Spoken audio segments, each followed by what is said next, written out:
ownership is one of the best ways that we achieve intergenerational wealth. We also know that it is one of the many issues where we have seen incredible obstacles for Black families.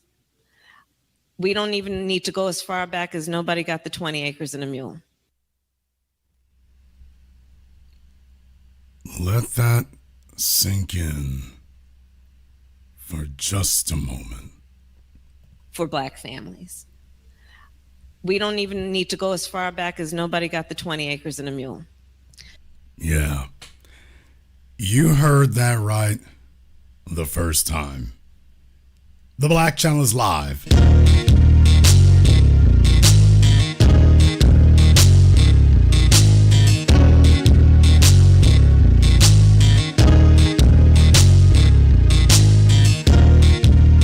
Unapologetic, unadulterated, and absolutely uncompromising. Greetings, brothers and sisters from around the world, and welcome back to the home, the haven, the stronghold, and the everlasting superfortress of intelligent Black thought. We are the Black Media, and this is the Black Channel, and I am your host, your brother, your humble servant, the voice of Black America, the Black Authority, broadcasting to you live from the only historically Black college university of higher education and learning in the cosmos. You are, of course, welcome to join us.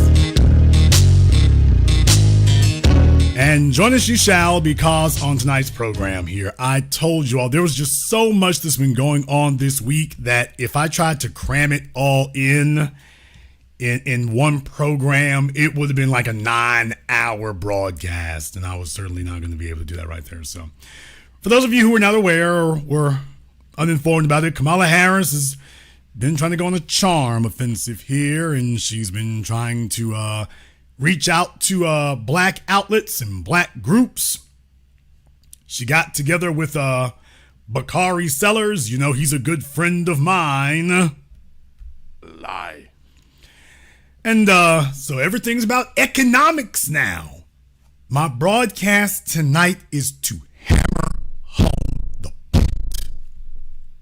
People, she's going from one place to another, talking to Black folk. Ain't nobody talking about politics. They're not talking about affirmative action. They're not talking about education. They coming straight up the gap talking about economics. Don't believe me.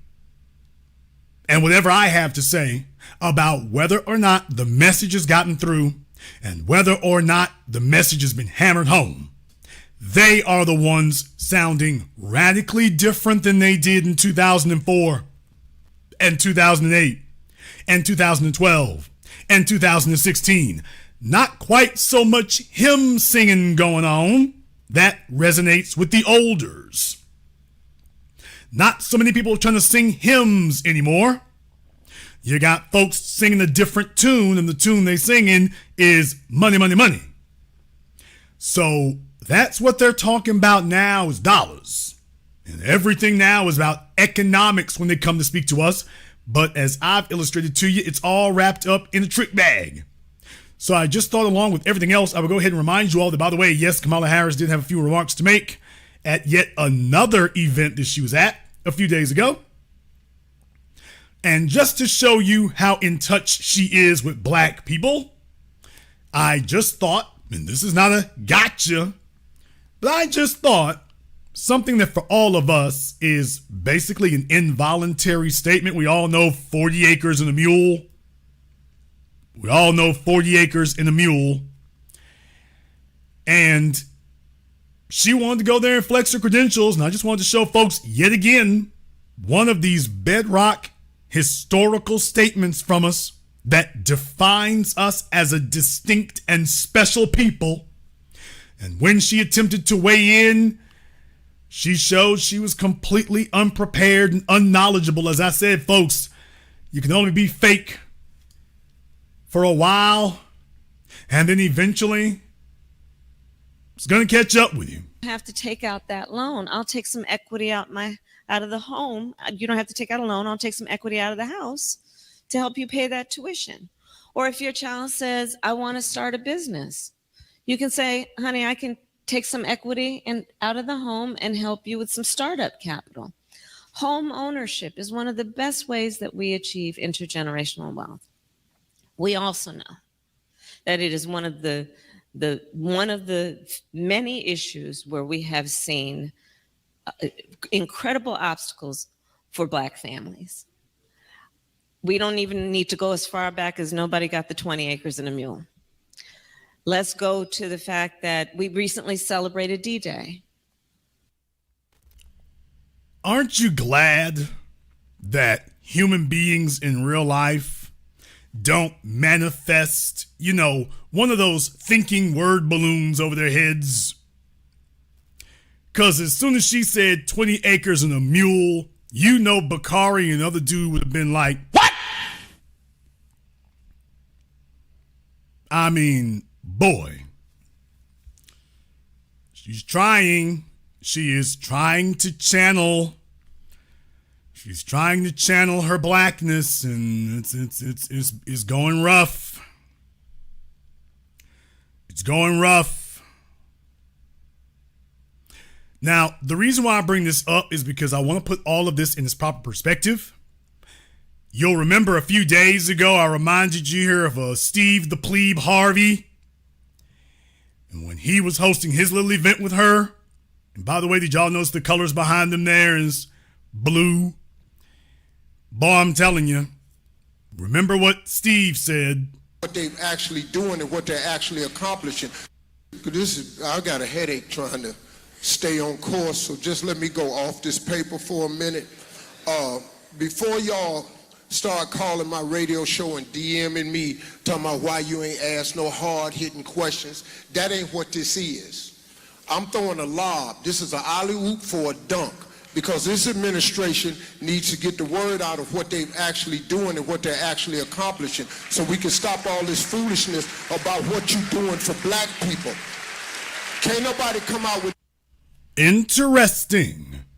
So we need Camala Harris specifically to get out here and stop this foolishness of what are you doing for Black folk? Now, remember, we covered this a couple of days ago, so I'm not going to retread that one. I just want to bring you back here to just have a bit of a reminder here. There's a bit of a callback that, Now, if you only hear this from Jason Black, I guess it doesn't matter that much. If you only hear it from Jason Black and Steve Harvey, once is an incident, twice is a trend, 3 times is a pattern. And over there on Bowling Ball Martin's program, why, they were talking about Vice President Harris. Right? As these videos here were unfolding here, they're talking about Vice President Harris. And let me tell you, they're worried over there. They're worried as hell over there. They're doing right now. They're doing the same thing they always been doing, by the way. I'm going to play some of this for you here. Fair use, Roland, you big butterball. By the way, fair use, you walking soccer ball. Well, in any case, Roland, as you can see up here on your screens, even Vanity Fair says VP Harris must be used more by Biden campaign if they want to win. Talk about the damn blind leading the blind. But this is all they got. I want to play for you what was said, and you tell me if it starts sounding frighteningly familiar, as if folks were getting together and they've decided that this is the message that they need to put out and they need to really hammer this thing home. You tell me if that's what you're hearing. Now, door-to-door canvassing in 3 states. And what they're seeing are people saying, I don't know what their accomplishments are. And you're dealing with lots of seen all this time. We've seen these various... I'm backing up just a little bit here. Because because I want to play everything that he was going to say here. He's looking and reading at this article here, I guess. So he's sitting there and looking and reading at it. So I want to play for you exactly what he was saying while he was looking at that. Losing Black Americans, his vice president could fix. It says Biden is underutilizing Kamala. Vibes among voters suggest the president is losing Black Americans. His vice president could fix that. Now, one of the things that we have seen all this time, we've seen these various polling data that's being done, and we've seen these other polls. You got Pew saying that 1 in 5 black men considering voting for Donald Trump. You've got other polls, the black polls that we've done that show something that's a little bit different as well. But the bottom line is, you got to get her out there. You got to get that a lot more. And I have been saying, and it's not just her. I have been saying it since last year. First of all, let's go back to 2021 when I said the re-election of Biden-Harris should have started the day after the inauguration. Let's just go there. But what we're seeing in terms of the data, we had Adrian Shropshire on with Black Pac, and what they're doing right now, door-to-door canvassing in 3 states. And what they're seeing are people saying, I don't know what their accomplishments are. Folks, if Roland Martin and the old dead black media were really the influential ones, then please tell me why Camala Harris and Roland Martin and anyone else you care to ask in their circles are telling you what we're saying. If Roland Martin and them were really leading the conversation, then tell me why even he is telling you, by the way, when we hit the streets, they're asking, we don't know what Biden has done for us. So now they're here to try to gaslight everybody and convince you that something has happened, even though they can't show you nothing. So when that was what I was saying right here, is that, by the way, if it's only one person, you can direct your eyes back to your screens again here. If it's only one person, that's one thing. If it's just Jason Black, that's one thing. Jason can tell you things are happening here and they may not be happening, but here comes Roland Martin. Here comes Steve Harvey. Here comes Kamala Harris. And all of them are now saying the same thing. So am I feeding them what to say? Or are they really out here after all these years of attempting to ignore us and ignore the black grassroots and ignore the soil, and just to get their bought and paid for Negroes and their political shills to do the speaking? After all these years, could it be that now they're facing an existential threat where you can't cover this up anymore? It's gotten so big, it's gotten so massive, it has gotten so out of hand. You can't cover it up anymore. You can't lie about it anymore. You can't find enough people to go along with the company line anymore. And that's what they're telling you. That's what they're saying. But if you listen to Roland Martin as your political advisor, folks, what do you think Roland Martin thinks the answer to this particular problem should be? Do you think that Roland is A, going to tell them you are ignoring black people's real needs and they're not going to fall for symbolism and bait and switch anymore? Do you think he's going to say, well, you really just need to let folks know everything you're doing? Or do you think Roland's going to say that the answer is to give more money to him? And that the mistake the Democrats are making is to give him money? Let's see how it goes.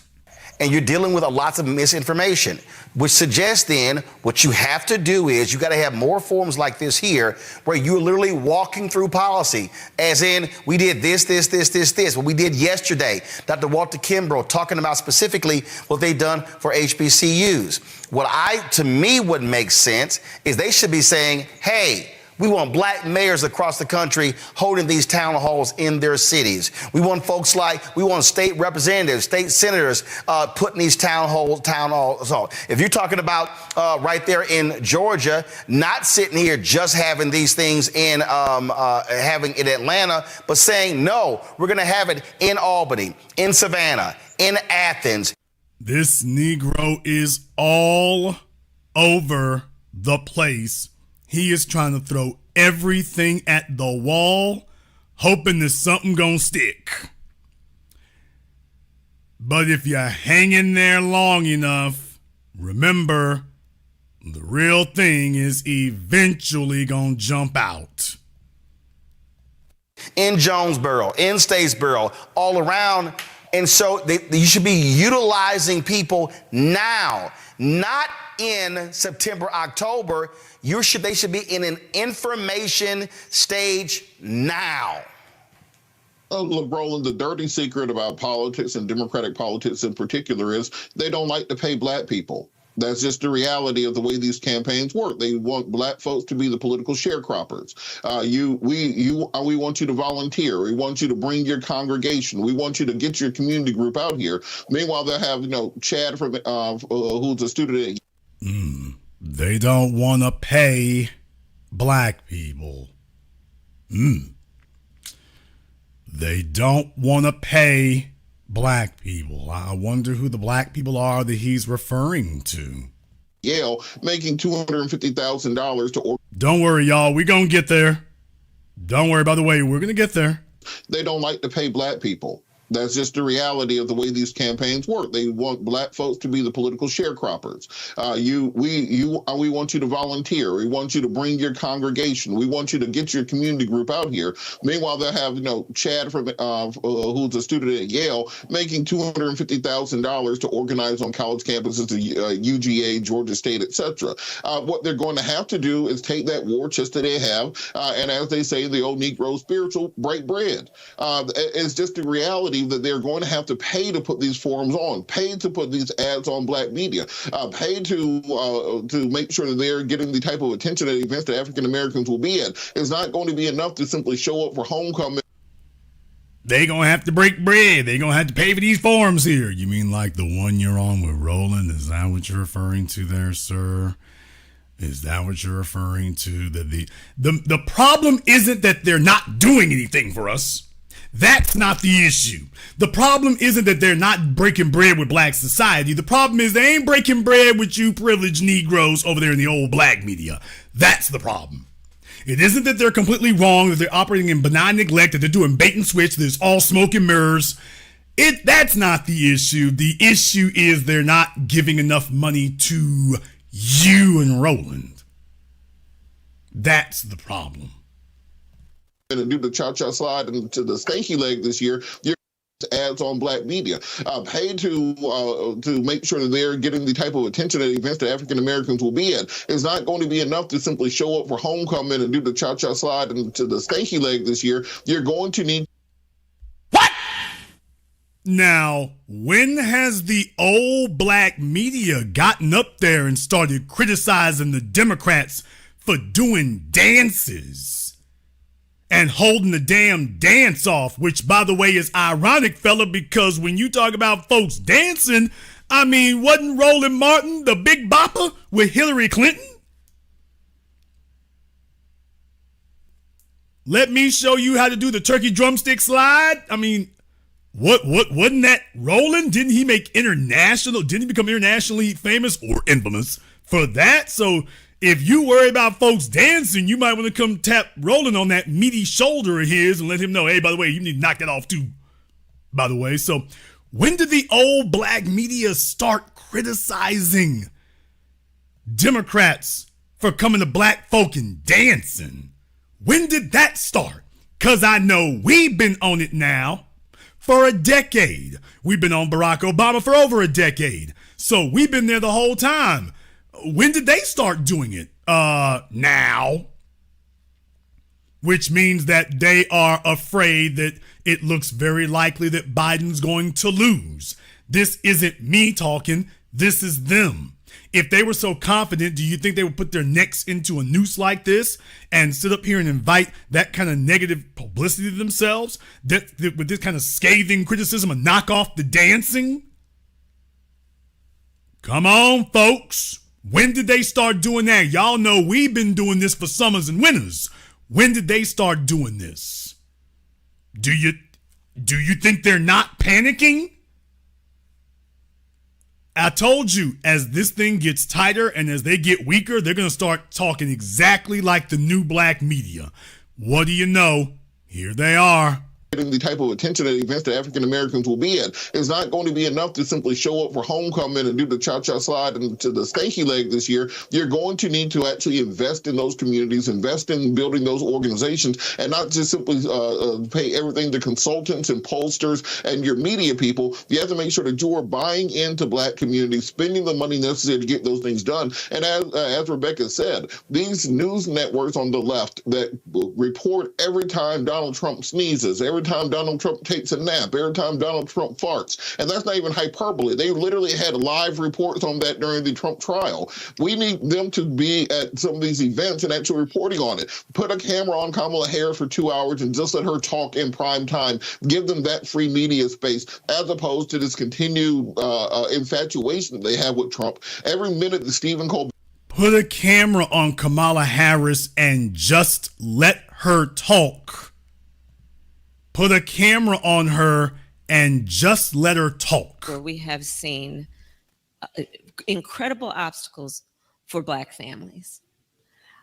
We don't even need to go as far back as nobody got the 20 acres and a mule.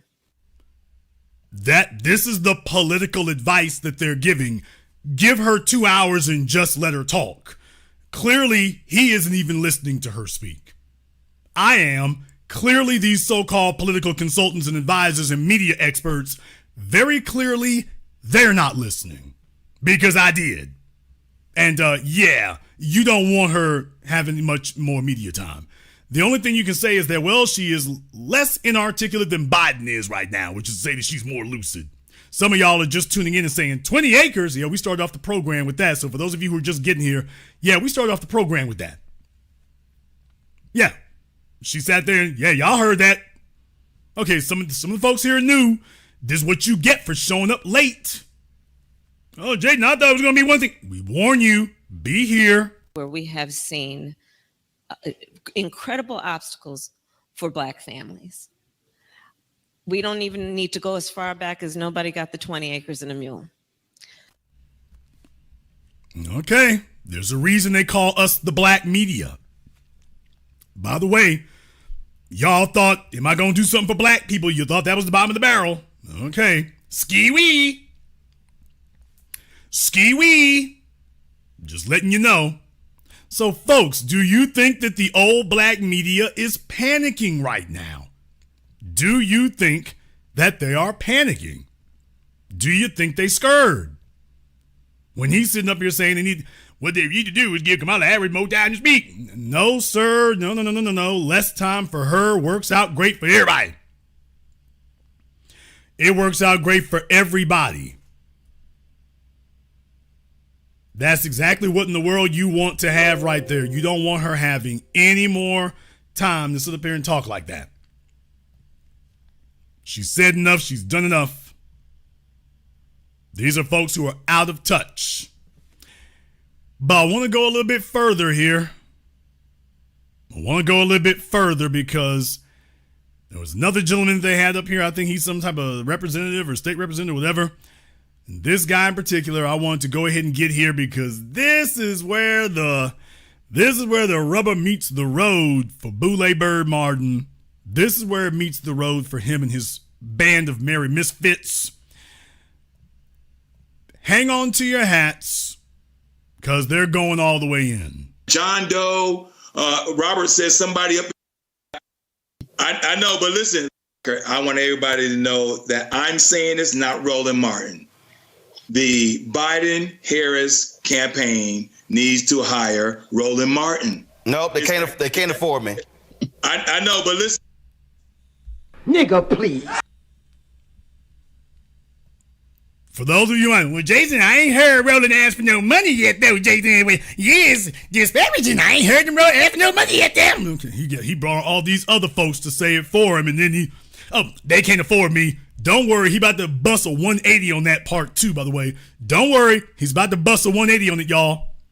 He's about to bust a 180 on it and give out an epic sales pitch for himself. But by the way, yeah, everybody's showing up with him now, is sitting up here pitching it. By the way, you know what you need to do with those money to Roland Martin now. Y'all need to hire old Roland Martin. All right.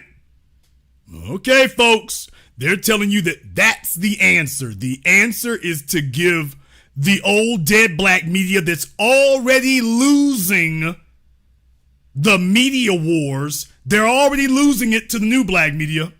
And he's saying what you need to do is throw more money at this bucket with a hole in the bottom of it. That's what you need to do. All right. So, Roland, just for the record. By the way, hey, well, this is just me. I ain't speaking for Roland. This is just me. And then I see this paddle back here. And by the way, paddle, what are y'all doing? What are y'all doing over there? What are they doing at them fraternities, y'all? That's a paddle. That is a paddle. What are they doing in them damn fraternities, y'all? What's going on? Tell me which initiation you got to go through to go get your engraved paddle. So you can't just get a plaque or a trophy? It's like, nah, nigga, bend over. This is how we do it. Explain this one to me. Analog world, we're now living in a digital world. So, Roland, just for the record, I want everybody to know that I'm saying this, not Roland Martin. The Biden-Harris campaign needs to hire Roland Martin. Nope, they can't afford me. I know, but listen, hear me out, Roland. Here's the reason why I say that. See, because you cannot have a John Doe and a Jane Doe to tell the black narrative. You have to have someone like a Roland Martin that understands the narrative and what to do with the narrative. Roland been at it now for over a decade, dude. You whistling past the graveyard. Roland been out here trying his damn best. He has been trying and failing. This is called denial, brother. This is called cognitive dissonance. You are in complete denial right now of reality. What you talking about is not gonna get it. Not gonna get it.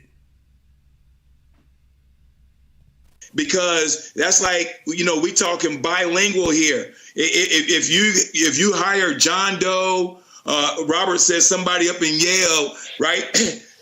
Somebody up in Yale don't understand the language of Clark Atlanta University. Mm-hmm.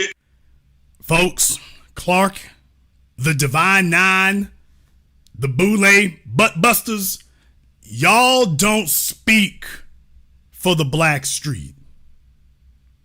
All this trying to give callbacks to the HBCUs and the Cosby Show days and the different world, you all are going to have to come to reality. You don't speak for the black street. This is all of you with your little fraternities and your little clubhouses, sitting up here blowing smoke up each other's rumps. You don't speak for the black streets. Hell, y'all ain't even in touch with the black streets. You all spend so much time with Hillary Clinton and Brian Kemp. You have no contact with the soil. That's why the stuff you say is so completely ridiculous and out of touch. You have no contact with the soil.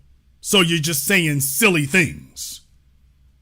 And the point is, y'all have already been doing this. This is what I'm saying, folks. They're already doing it. They get on Roland's show and act like they're not already doing this. You've already been doing this, and it's already failing.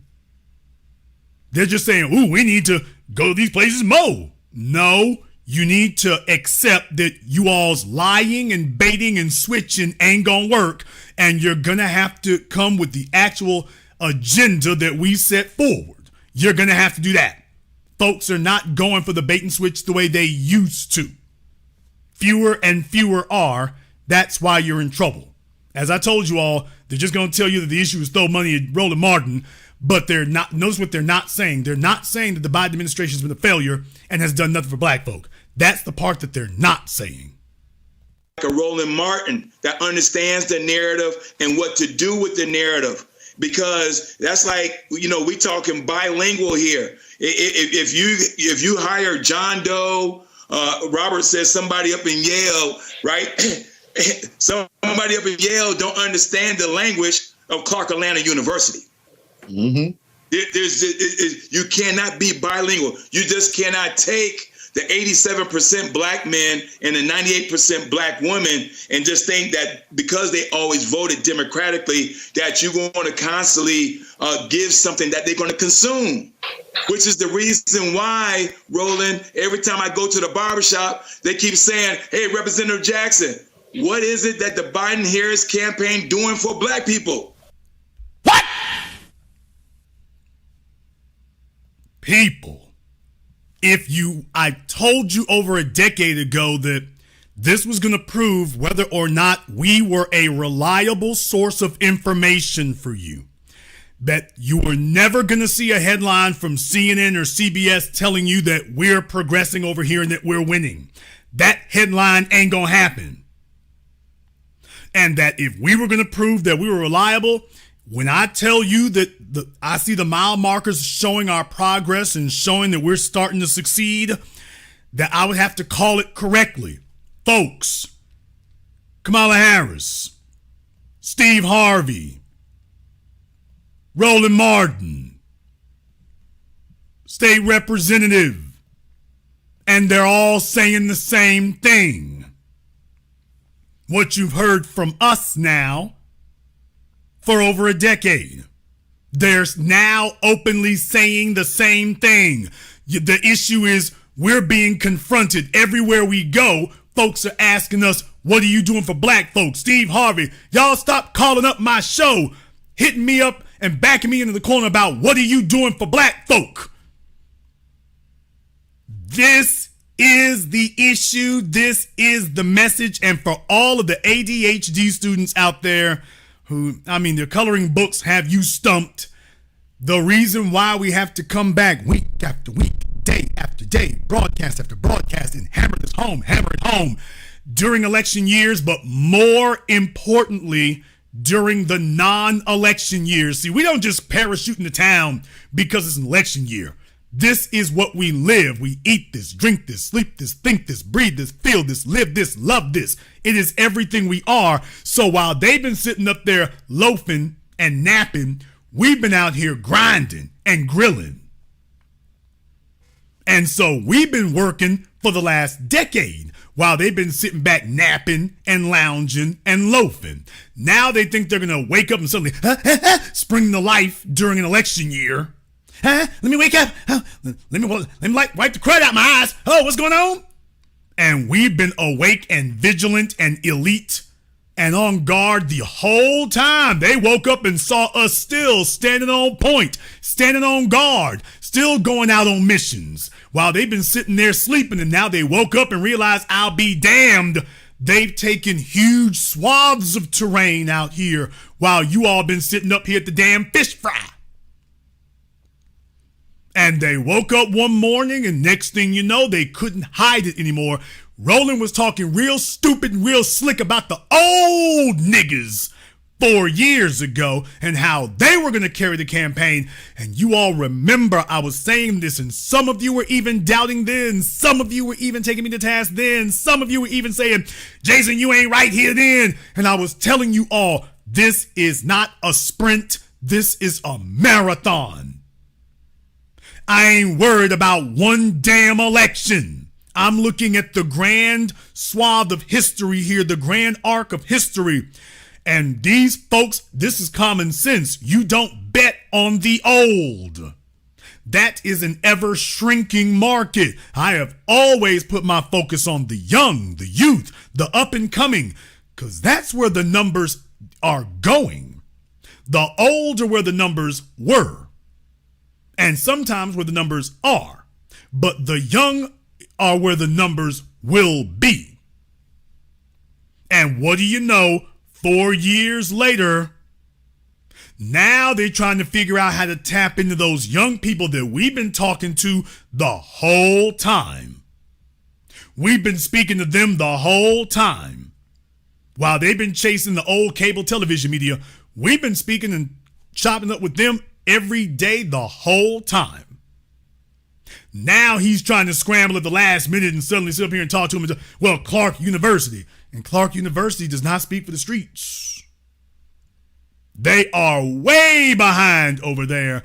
And that's why he's telling you, I'm going to the barbershops and they saying, what are Biden and Harris doing for, I don't see what they doing for black folk. Now, he would have been good if he had just stopped there, folks. If he had just stopped it there, he would have been good. But like a good Democrat bootlick lackey, he wasn't willing to stop there. He just continues going, and boy, does he step in it. Women, and just think that because they always voted democratically, that you're going to constantly give something that they're going to consume, which is the reason why, Roland, every time I go to the barbershop, they keep saying, hey, Representative Jackson, what is it that the Biden-Harris campaign doing for black people? They're doing a lot. It's just that it's not on their story feed. What? Nigga, please. Nigga, please. Yeah, y'all heard it. Y'all heard it. What are they doing for black folk? They doing a lot. It's not on your feed. And look at this face. Even he know this bull crap here. This is all he can come up with. Folks, you heard him say it yourselves. He just said they're doing a lot for black folk. Oh, Roland gonna hate me this week. Give something that they're going to consume, which is the reason why, Roland, every time I go to the barbershop, they keep saying, hey, Representative Jackson, what is it that the Biden-Harris campaign doing for black people? They're doing a lot.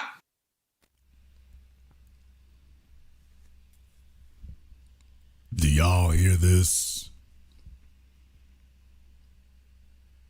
Now, here's the obvious question, and this is why the old black media and all their political puppets and bootlicks are crashing and burning and failing. Folks, if the Biden administration was doing, quote, a lot for us, because they're doing a lot just for white folk and Asians and illegal aliens. But if they were doing a lot for us,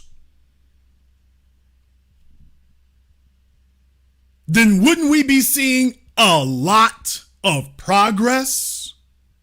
Wouldn't we be seeing a lot of results? Why would you need to come out here and tell us if they were doing a lot for us? Wouldn't we see a lot? What he's going to tell you is they've done so much for you, you just can't see it. Now, people, that's not the way that works. If they were doing, quote, a lot for us over the course of 4 years, because we all remember what they did to us during the pandemic. What? We all remember how they threatened our jobs and told us we got to go get vaccines, even if it kills you.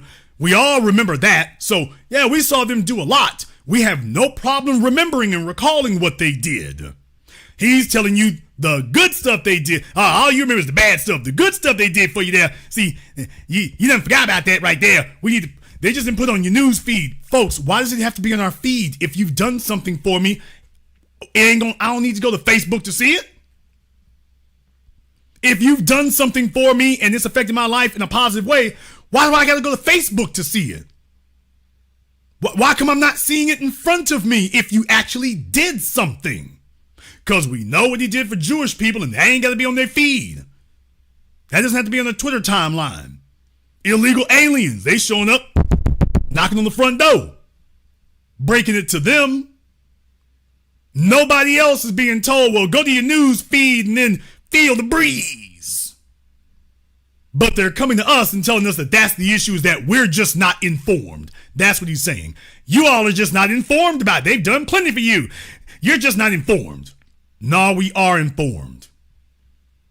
And this is the best they could do. Women, and just think that because they always voted democratically, that you're going to constantly give something that they're going to consume, which is the reason why, Roland, every time I go to the barbershop, they keep saying, hey, Representative Jackson, what is it that the Biden-Harris campaign doing for black people?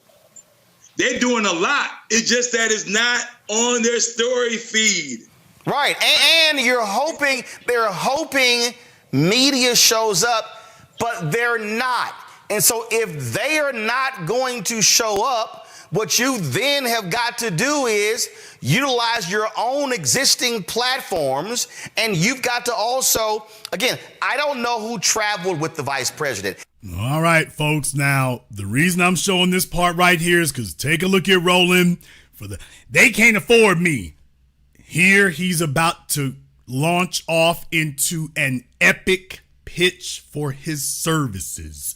And I mean, literally, he's about to go into withering detail about what they're not doing and specifically what he would be and could be doing for them to reach black folk. And for all the people out there who don't understand when I'm always talking about why folks have to invest, why we got to have advertisers, because here... Why folks have to invest? You mean give you money, Roland? Why folks have to invest, why we got to have advertisers, because here's the reality. The reality is we don't have the resources to travel in the pool. First of all, for people who don't understand, there's a pool feed that costs anywhere to $300,000 to $500,000 a year. That's separate from Associated Press. That's just the pool feed, okay? So if we were getting fair share of dollars, it could be me, or I could actually pay somebody to go on this trip with the vice president. So for anybody out there from the Boule Butt Kisser Society, and Jason, he ain't said to pay him. Yeah. How now, brown cow?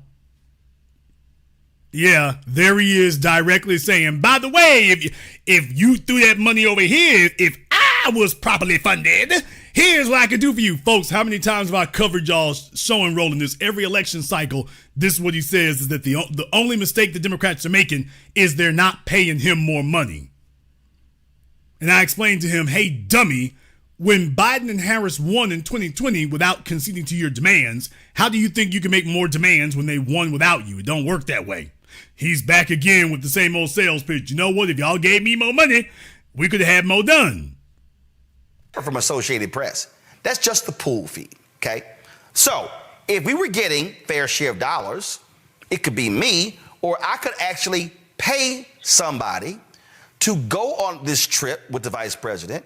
And whether they ride on Air Force Two, or we can actually fly them to Charlotte ourselves. And you know what happened? They're sitting here kicking stuff out. And see how now, again, just people understand how these things work. When you do that, when you all of a sudden are thinking about how you drive content, it's very similar to, frankly, what happened when I went to Detroit. Me. When you get content, when I went to the... Folks, just like Jamila Lemieux on The Breakfast Club, just like Jamel Hill, just like Angela Rye, he's pitching for a job with the administration. He's pitching for a job with the campaign. He's pitching for a media job. I mean, take a look at how long he's going on with this pitch. He's pitching for a job for himself. So because I was there, guess what? Sure, the feed was going, we streamed it, but I'm doing interviews with other people who were there. In fact, I was actually ticked off because I was in the pool and they pulled us out, and I was like, hey, it's other folks I could be talking to. And so I'd rather not be in the pool. I'd rather not actually, it's great traveling on Air Force Two, but it actually limits what I can actually do in terms of garnering content. What they have to have is, if she's talking in Charlotte, who are the students in the audience who've got student loan debt? Where are the videos? Where are them thanking the vice president and the president for student loan debt? They already thanked him for that. Folks, do you hear the advice he giving out? Student loan debt. Where are the video folks thanking them for that? This is the best he could come up with. Never mind the fact that, oh yeah, by the way, this is the same old banal, futile, irrelevant stuff that Biden and Harris were already saying was their track record of accomplishment. He's not saying it's not enough, people. Remember that part. He isn't saying that they haven't done enough. He's saying that that is enough. His only complaint is you're not getting the word out more and paying me. But he's telling y'all that Biden and Harris have done a great job. That's what he's saying. Please don't forget that part. He is outright saying Biden and Harris have done a great job. Where are the black-owned businesses that were in the audience in Charlotte talking about it? Talking about what? Now, did you hear that little elliptical sentence there? I'll go back and play it beyond that if you want me to there, but he says that and keeps going because what he just said was stone cold crazy. And the president for student loan debt. Where are the black-owned businesses that were in the audience in Charlotte talking about it? Where are the black state reps and the black state senators and the city council members and the black mayor of Charlotte and the county execs and the others who were sitting in the audience? Where are the clips of them talking about her? Yeah, y'all, he said about the black business owners talking about it. Nigga, what it? What's the it? Talking about what? They didn't do anything for black business owners. So Roland is sitting up here fabricating that in his mind because he knows that's what he needs to be able to say, but it didn't happen. He needs for them to have done something for black business, but it didn't occur. You can't pluck any black business owners out of the audience for them to get a video clip of and talk to because they didn't do anything for them. Now you can find some Asians. What? You know, Camala Harris's people. Oh, you can find them. Now the Asians will be able to tell you what Biden and Harris did for them and their businesses. Oh, now they'll be able to spit some game to you. Not no black businesses, though. So you see, Roland is sitting here, desperately panicking and making up things out of thin air because he needs it to be real, because he knows what we were really looking for, and he knows they didn't bring it and they didn't do it. So he's saying the same garbage. Well, student loans, that's all they got. Student loans, and that wasn't for black folk. Student loans. People, you all remember 2 years ago when this very microphone told you that? When I told you all 2 years ago, mark my words, they're going to come back in 2 years and tell you and me that student loans and Medicare is what they did for black people.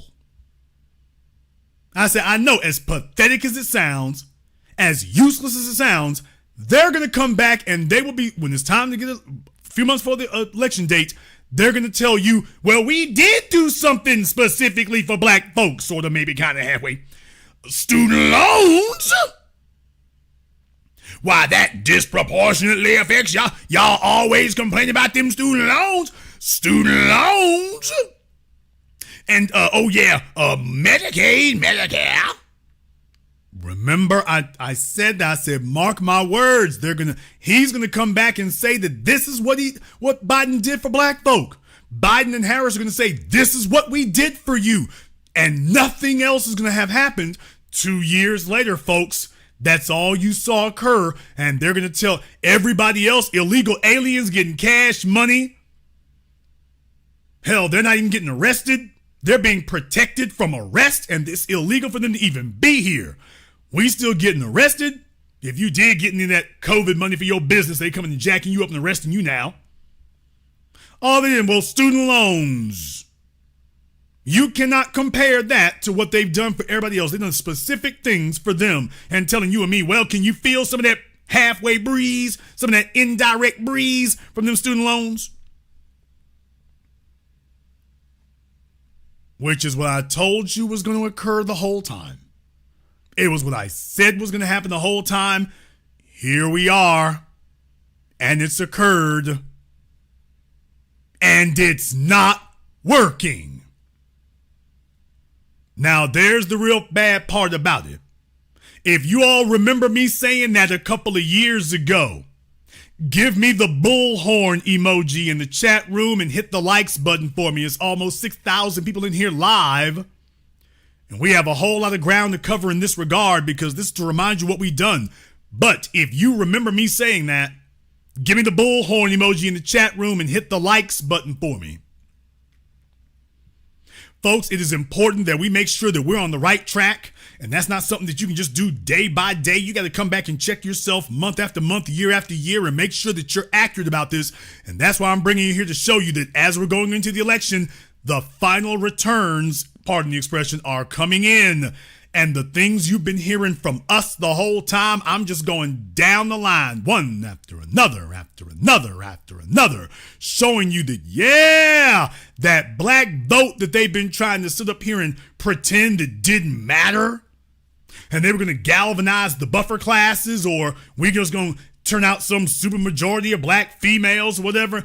Folks, for them to call all their black bootlicks and tell them, get out there, and you need to combat this specific idea that we haven't done anything for black people. It isn't just Jason Black saying it. Sitting right there in front of Camala Harris, Steve Harvey saying it. We need to stop this nonsense about y'all, what y'all ain't doing nothing for black folk. People, it's gotten through. Them kidney punches got through. Them shots to the liver, them body shots have gotten through. They are in full-blown panic mode over there. Full-blown panic, and Camala Harris is an inept, incompetent operative. I mean, Joe Biden was always a gaffe machine. This woman right here is gaffe machine 2.0. And it's not working. It's not working.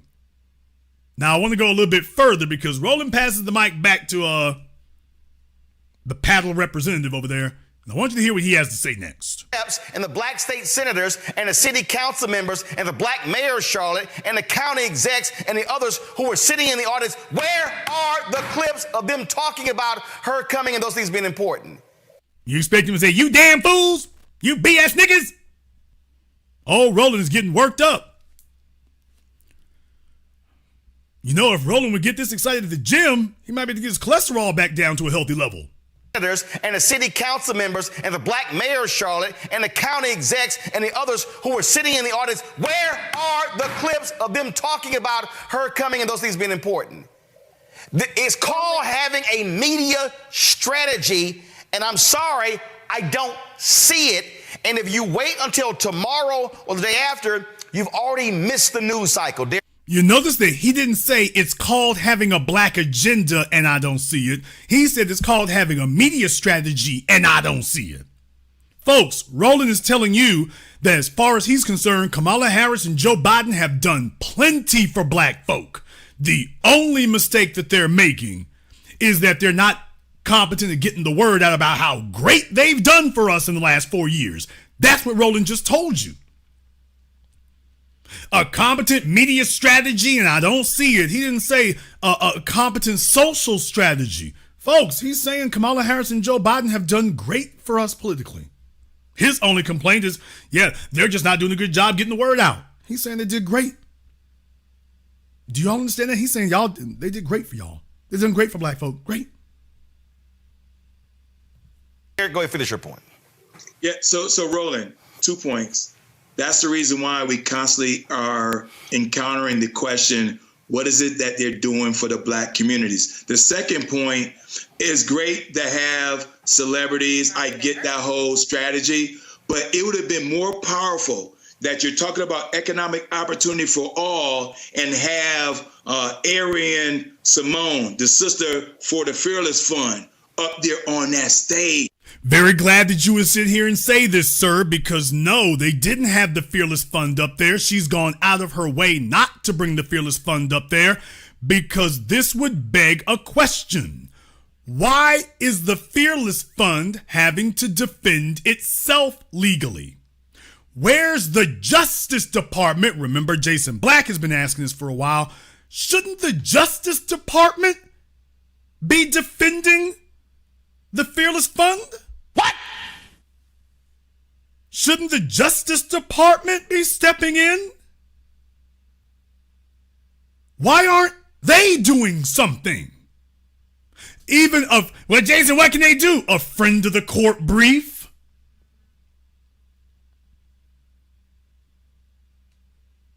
Folks, couldn't the Justice Department at least do a friend of the court brief? While Kristen Clark is sitting back not prosecuting white supremacists and certainly not doing nothing to Ed Blum, they're letting Ed Blum run up into that damn courtroom roughshod. Where's the Justice Department? Merrick Garland and Kristen Clark, where are they? Because if you're going to bring the Fearless Fund on stage, what they would be asking naturally is, by the way, what are you doing for us? Dude up here just told you they've done plenty for Black folk. Then he turns right around and tells you about all the people that they haven't done anything for. They have done zero, nada, nothing for Black business. Nothing at all, except sit back and allow them to get decimated by these white supremacists and suspected white supremacist lawyers from these other groups. That's all they've done. So very glad he brought that up. Yet another demerit against Biden and Harris. And have Arian Simone, the sister for the Fearless Fund, up there on that stage, right? Because we know what's happening with the Fearless Fund. And talk about when you're talking about economic opportunity for all, you have someone, a small business owner, that's trying to do those things for women of color and can talk about a real situation that the administration can deal with. And now that resonates a little bit differently. Now you heard him about that, by the way? Let me back up a little bit.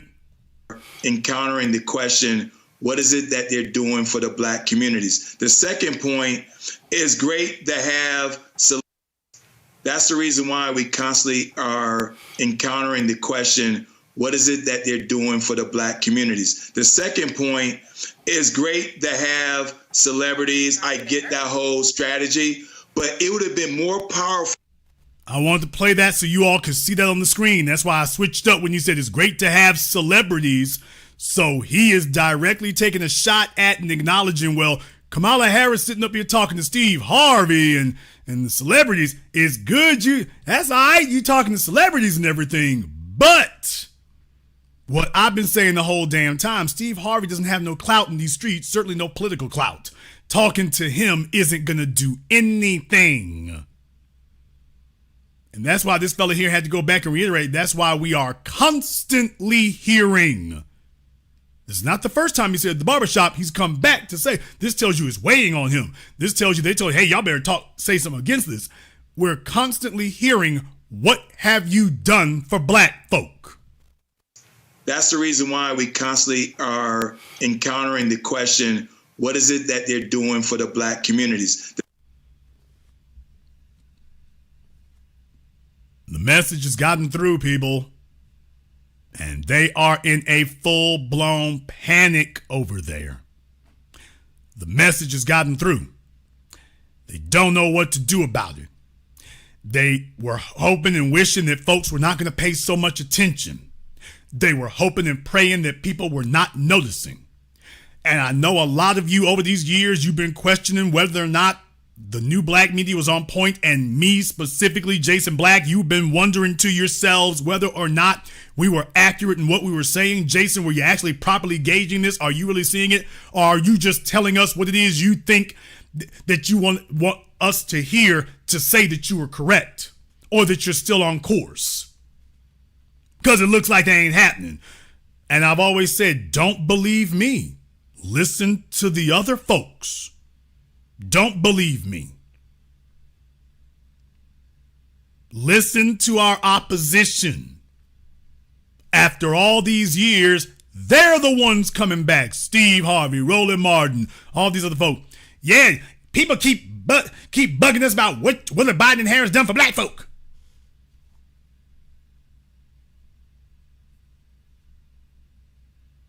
Right before the election, folks, that tells you how much of an issue it is. The message is getting through. They are conceding. Our narrative is what they're running into. And obviously their polling is showing them a lack of support, and it's clear why that lack of support is there. Black folk are not falling for the indirect support, people of color, minorities, disproportionate impact.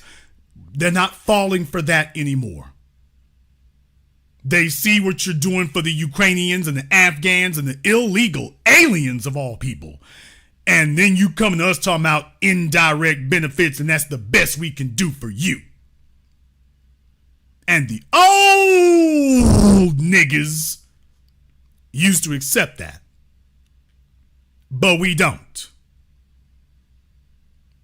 More than anything else, though, I do want you all to understand, take a look at what the issue actually is today. See, when you get off into esoteric things based on opinion like politics and integration and religion, that's something that folk can't really measure, and they can have an opinion about that. You can't have an opinion about economics. Either black folk are doing good economically or we are not. And they cannot make the argument for the last 4 years that we doing better today. They can't make that argument. That's why they're in trouble. Nobody is feeling that trickle down, feel the breeze, indirect benefits. Nobody is seeing it. And no amount of gaslighting from Roland Martin is going to fabricate it and turn it into existence. If you are all here tonight, I want to thank you and welcome you to tuning into the Haven of Intelligent Black Thought. We are in full swing for our newest documentary, 8 a.m. You think the summer's hot? Wait till this gets here. And for those of you who've been wondering if you can contribute, yes, you can. The link is in the description. My mods will put it in the chat room. You want to know what's giving Roland and them fits? Is because after all these decades of us talking about economics, the message is hitting home. We've grown up in a sea of white supremacy. I think that what slavery did for us is it created this sense that the white man's ice is colder and that we want to have a seat at that table and not a seat at our own table. At LSU, we never had a conversation about the business of sports, about the money that's made. They don't want to have that conversation because you have that conversation, that's what creates movements. Most people are miserable. They're depressed. They hate their life. Why do people hate their life? Because they're doing things they hate. Because they feel like they're scared they can't pay a bill. George Soros probably said it the best, and he said that when he was broke, nobody listened to him, but when he broke the banks over in Europe, he was able to start talking to the heads of state. Are you listening? Is this thing on? Let me tell you about the record industry. You walk into a major company, they got some of the prettiest women. You want some Perrier, you want some water. What do you need? Once they got you, it was just like that. What have you done for me lately? A lot of those athletes in college, 99% of them will not make it to that high level NBA, WNBA, NFL. If an artist is not a puppet, he's not going to be pulled to the top. It's the bottom line. Friends is friends and business is business. Never intertwining.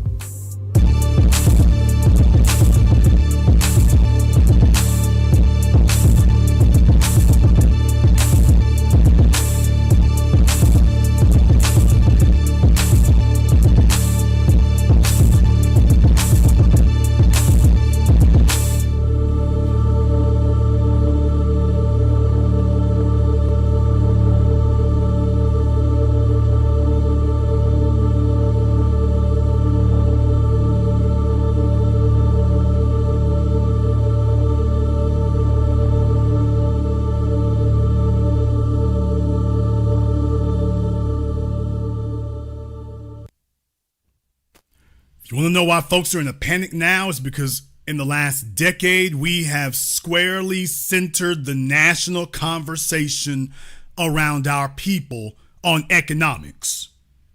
This is a paradigm shift from where you were in previous generations. Paradigm shift. Totally different.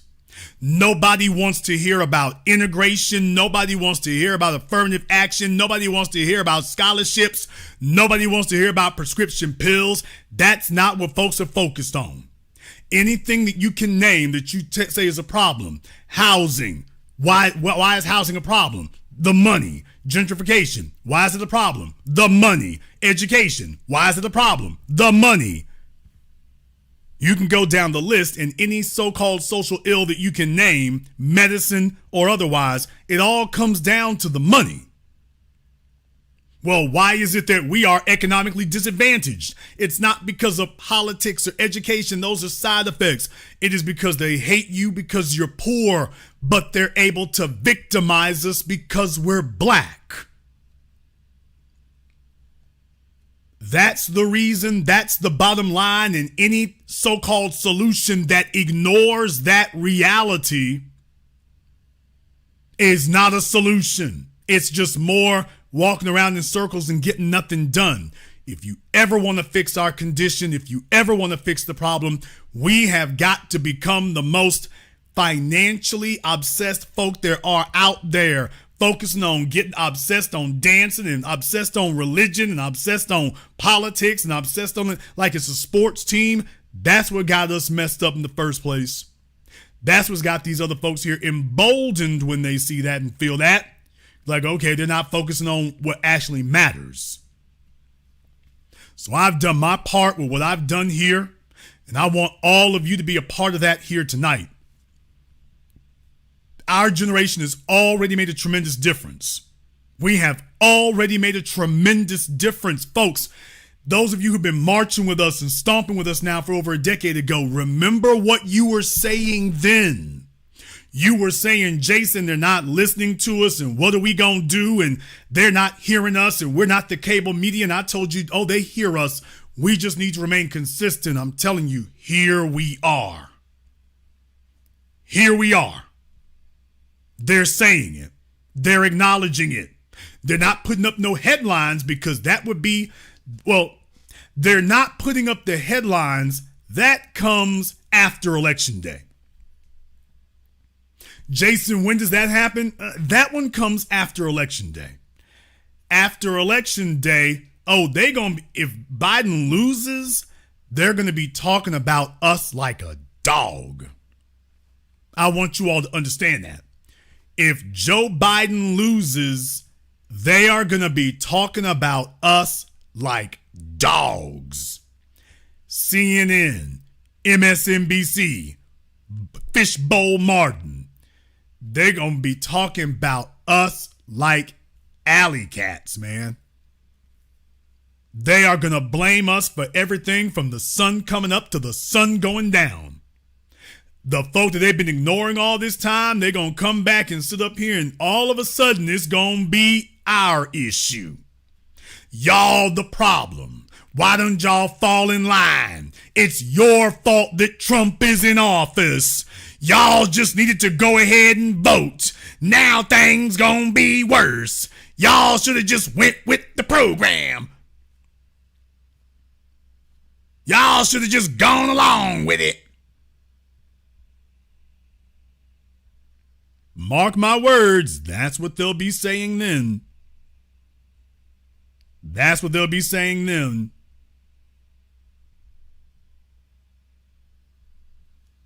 And I'm ready for it and I'm here for it. I'm here for it because this is what we've been looking for right here. Understand, this will be a moment. This will be a watershed moment where everybody will be looking at us, and I'm only going to tell them one thing. Cut the check. But Trump in office is burned out. Then you need to then you better hurry up and cut that check. All this going on over here, Trump ain't gonna do it. Well, you weren't doing it either. So if you ever want to have an opportunity to get back in a position to do it, I suggest you make cutting that check your campaign platform. But we will show you, we're not going to let you scare us to the polls for your benefit, not ours. We will sit right back here and whatever go down, that's what goes down. But you will not intimidate us into going to polls to help you. Our job is to go to the polls to help ourselves. Your job is to represent our interests. We've been voting for you, and you've been promoting everybody's interests except for ours.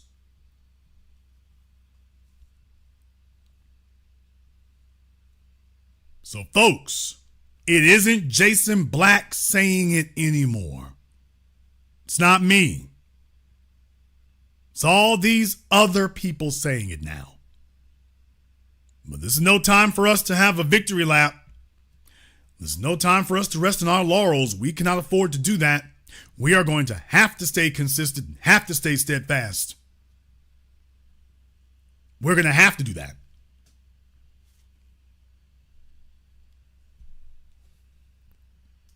While I'm doing that here, just want to take a moment out here for a minute here to go ahead and thank everyone who has contributed to support tonight's program.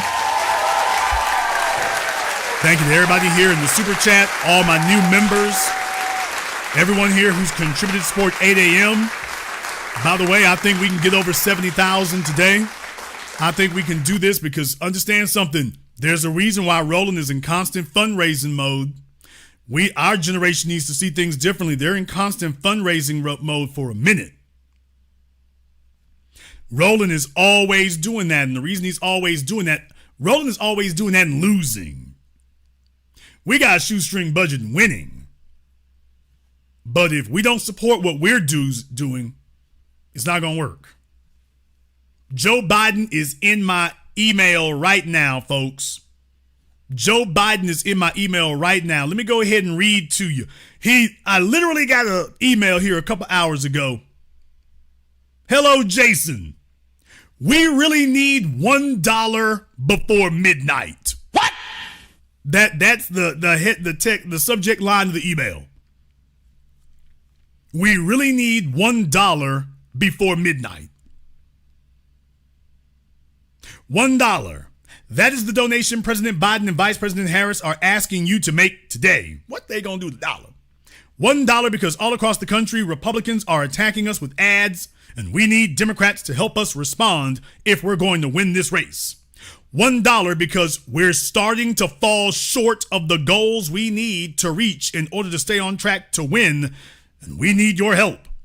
$1 because it will all add up fast when you and others like you are united making sure we keep Trump out of the White House. That's the email that I received from the Joe Biden campaign during this broadcast. The email that I received 5 hours ago said, Jason, we're honestly hoping for better before our most important FEC deadline to date. Please look at this chart. You don't want to look at this chart, folks. It just shows the number going straight down. Please look at this chart. Blue is the amount raised by day. The line is the number of donations by day. And it's showing that they have fallen off a cliff over there at the Biden campaign. I don't have the graph on the screen for you all, but it's falling off a cliff over there.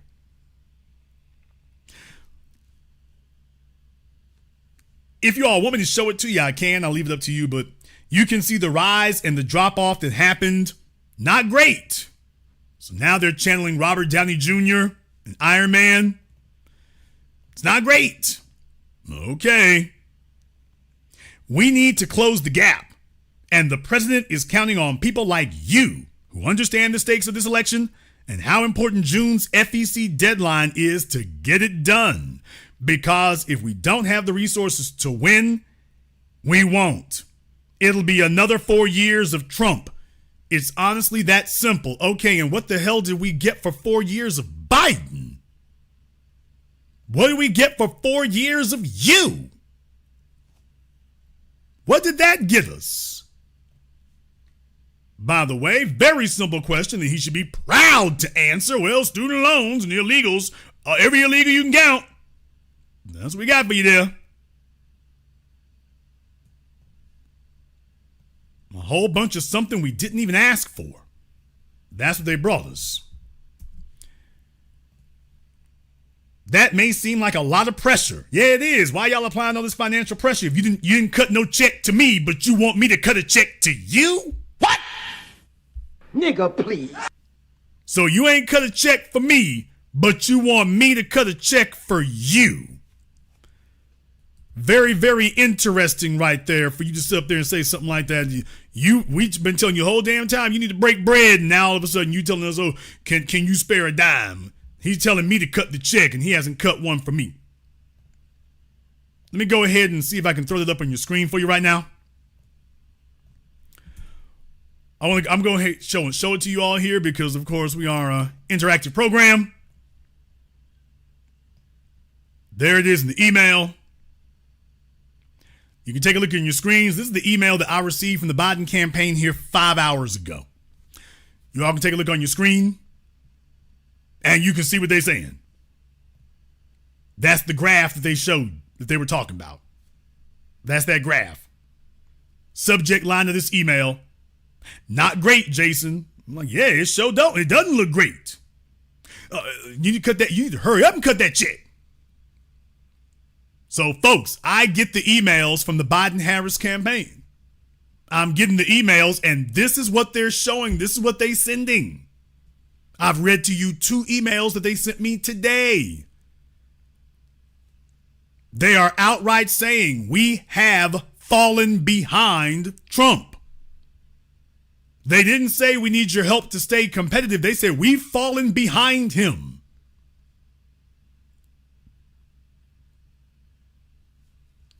Shout out to D. Foster and everybody else there in the chat room who's contributed toward a nice program. We appreciate that. So, folks, I'm just doing my part here. If you've ever questioned our efficacy, if you've ever questioned our validity, if you've ever questioned our ability to change things, if you've ever questioned what you being here with us does, and if it actually matters, don't believe me. Believe all these other people. If you think the last decade and a half of us showing up every day, including holidays, if you wondered if it was paying off, I'm here to tell you, Joe Biden, Camala Harris, the rest of them, they're all screaming and crying the same thing. Why are all these black folk hitting us up saying, what are you gonna do specifically for us? That's called getting on code. At the barber shops, at the tire shop, at the donut shop, rolling. That's what they are telling you. We're hearing this everywhere we're going. What are you doing specifically for black people? Your audiences of folks that you paid to show up at your campaign rallies, that's not going to save you on election day. The man on the street, the woman on the street are hitting them up. What have you done for us? And they don't have, the answers they've given are obviously not satisfying. Yeah, because you got us sitting here explaining to people why it's just a bait and switch and it's a trick bag. Bad time to be them. Bad time to be them. However, you might disagree. Therefore, the telephone lines are now open. The number is 646-787-1933. That's 646-787-1933. Your personal access code to the blackest radio program in existence, the only one of its kind on planet Earth today. As always, you are all invited to join us, and I just wanted to do this program tonight to let you all know I've been sitting on this for a few days, but I wanted you all to see, people, the message is getting through.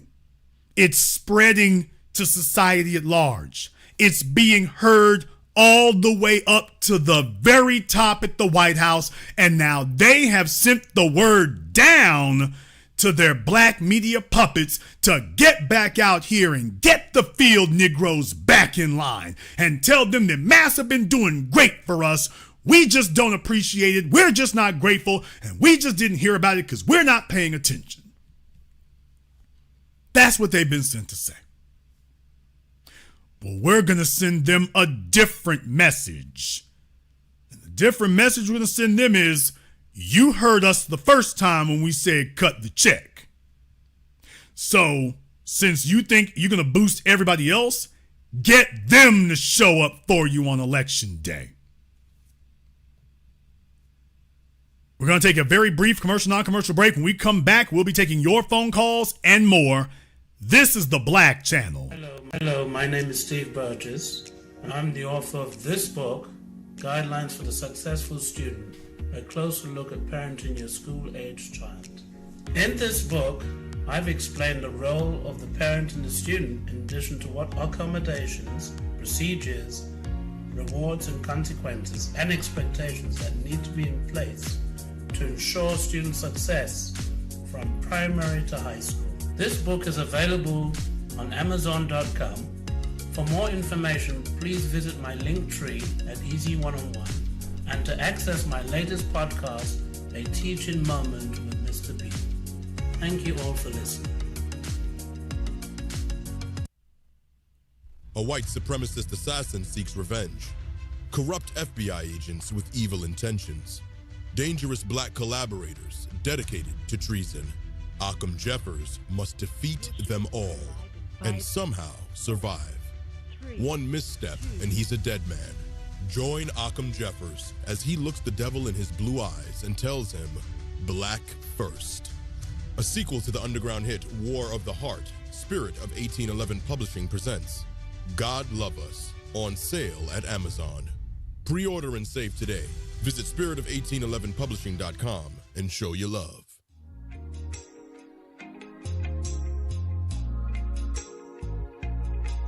Order yours today to experience all the benefits of Ash Kickin' Body Butter.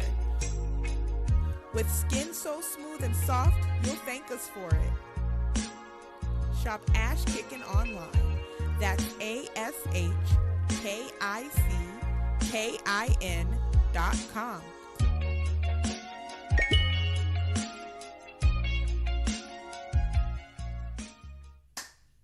Hi, this is Brenda Starr, creator of Poetry with a Purpose and author of the book Pressed But Not Crushed.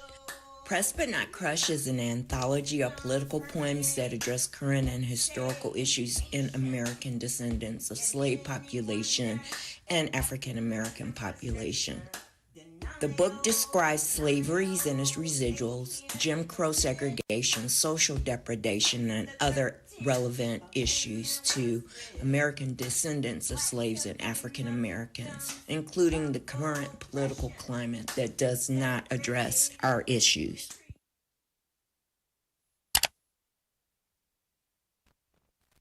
This is the Black Channel. I am your host, your brother, your humble servant, the Black Authority. Very glad to be with you all here this evening. And the telephone lines are now open. The number is 646-787-1933. That's 646-787-1933. Your personal access code to the blackest radio program in existence, the only one of its kind on planet Earth today, the only media forum that speaks to the soil, to the street, to the people on a consistent basis. Remember, Bowling Ball Martin used to take phone calls, remember? Y'all remember that?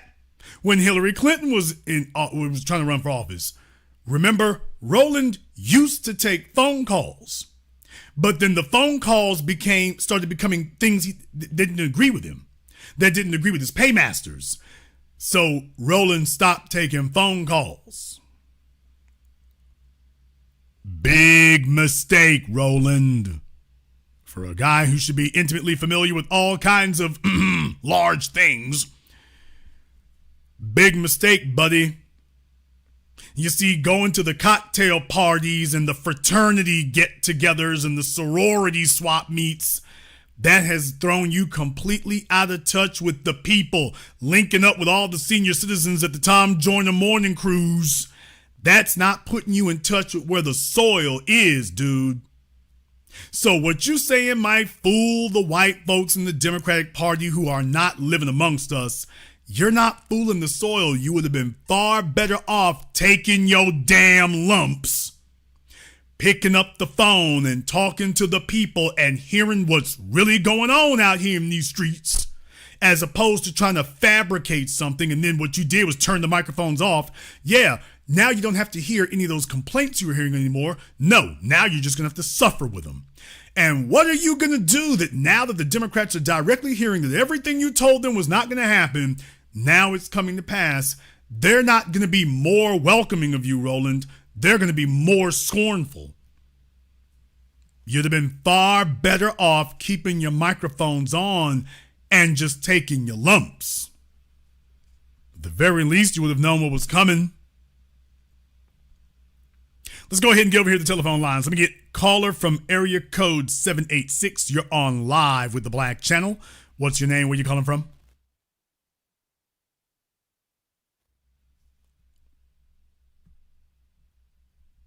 I'm messing them up over here. All right. Caller from area code 786. I need to turn your switch on for you. You're on live. What's your name? Where you calling from?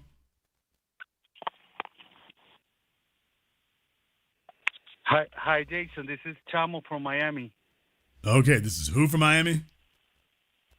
This is Chamo from Miami. All right, Tamu from Miami. What's on your mind?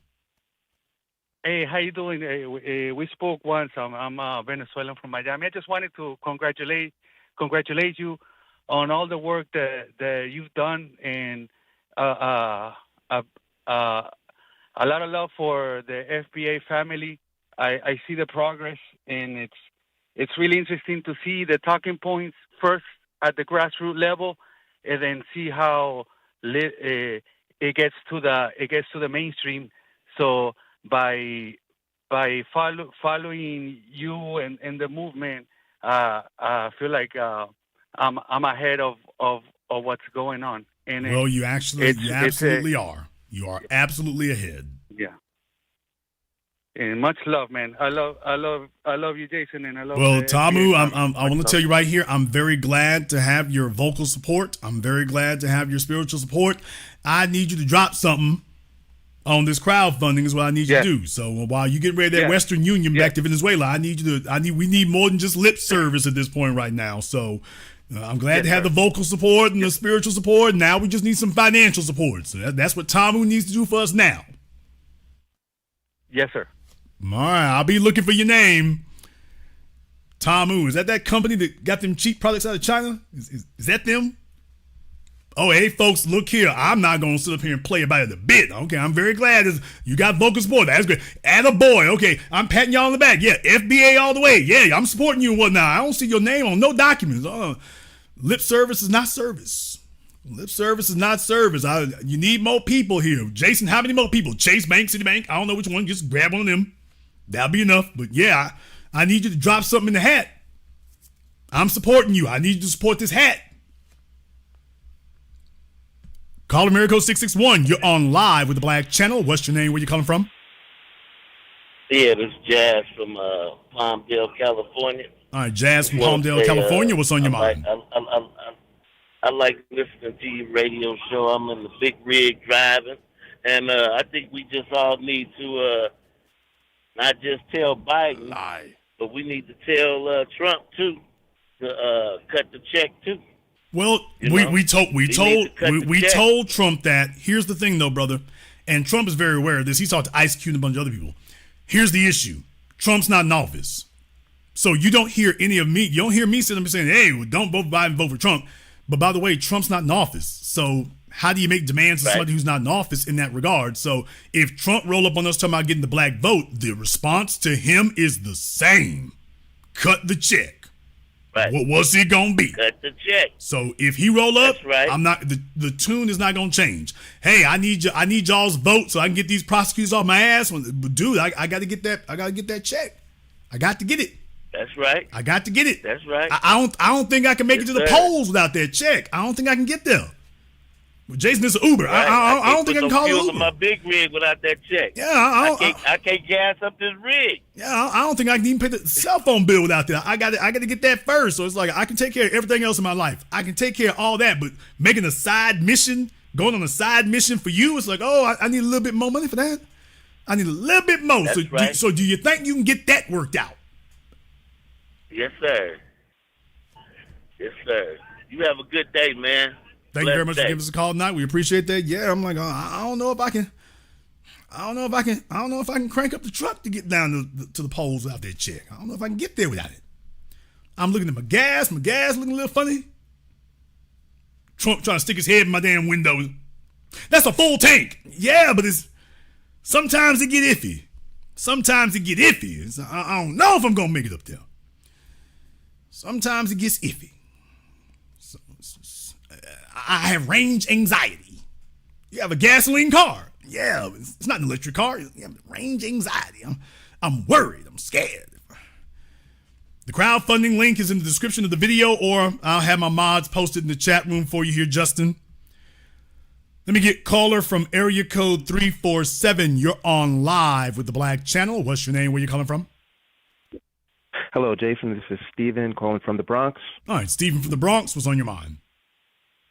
A couple of things. First of all, you've been wowing me the whole week. I love it so much. So when I do get home later on, I'm going to make a $500 contribution towards the movie, okay? But that's what I'm going to do because I really appreciate what you're doing. But I want to ask you for your advice. I'm going to vote on the election, but I'm not going to vote for either satanic wing, from the same satanic bird. So I want a suggestion from you. Who can I write in? That's all I have. Sir, you can write yourself in. You can write whatever in the world you want to. When people ask me, Jason, who are you voting for? I'm voting for Black empowerment. Here's the thing that all these folk right here, the tune is radically different from what it was 4 or 5 years ago. 4 or 5 years ago, they was calling us names and everything else, and if you want to stay home, screw you and this, that, and the other. Okay, this year, you don't hear nobody talking with all that sass and all that disrespect this time. Did you notice that? So, yes, sir. What they're telling you is that not voting is voting. And what I'm saying is, yeah, you finally getting the point over there with some of you hardheads in politics. Yeah, you finally getting the point. So what I'm saying is, when people ask me who I'm voting for, I vote for Black empowerment every single time. I vote for Black empowerment. Yes. And if I don't see Black empowerment on the ballot, I'll wait until I see Black empowerment on the ballot. But what I'm saying is, brother, you can vote your conscience. Vote your conscience, whatever you want it to be, so long as you are confident that whatever you just put down there accurately reflects your conscience. That's the only advice I will give you. Beyond that, there's no specific name, there's no specific party, there's no specific individual.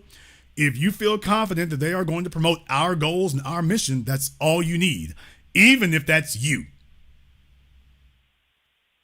Yes, I'm 100% in agreement with that. I was just wondering if you gave us something that we can all promote you, like even if we wrote down you and asking, what can I write? Because I'm not going for either one of these guys. Oh, brother, believe me, I'm already on plenty of pieces of paper at the Department of Homeland Security and the Department of Justice, okay? Believe me, I'm already their least desirable candidate for anything you can name. So trust me. That means nothing to me. Believe me, they know. I want y'all to understand, CNN, ABC, NBC, I told y'all this 15 years ago because I've worked in telecommunications. It's their job to know who's hot on the internet. It's their job to know who's influential. You can't have 50,000 followers on YouTube and they'll know who you are a decade ago. You can't have 150,000 subscribers on YouTube today and they don't know who you are. That puts you in like the top 5%. So they know who we are. Well, they've always known. All they're doing now is trying to figure out how do we neutralize them. Because here's the difference. Roland Martin can have he can have a sub count of 1 million subscribers. I don't give a damn about sub counts. I care about engagement. I care about how many of you are tuned in, if you're engaged, if you're listening. So I got to work harder than them. And that's what I go for. But I reiterate to you, I understand what you're saying. My answer will be the same.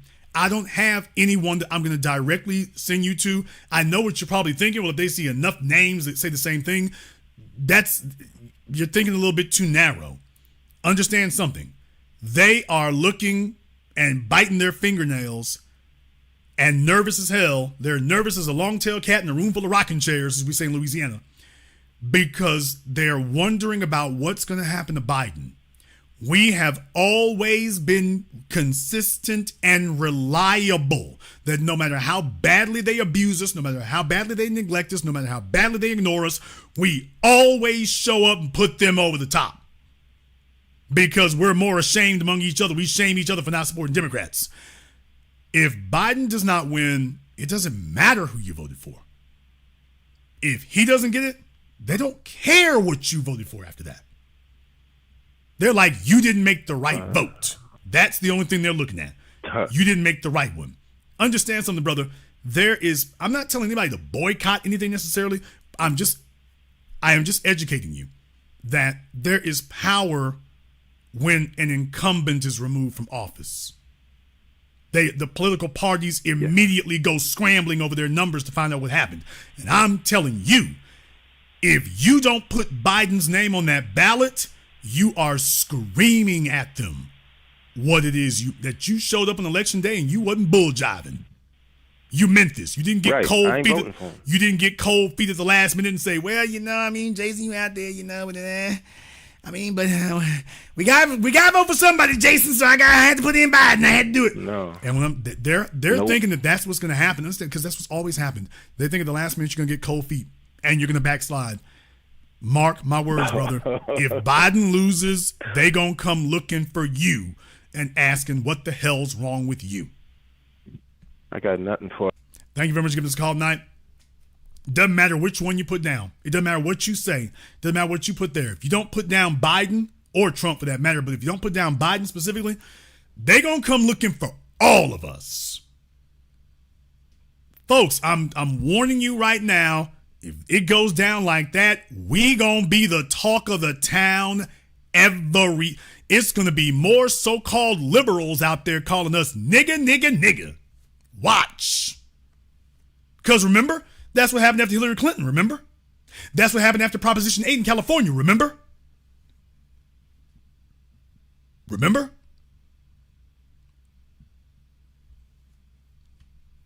They gonna hear you.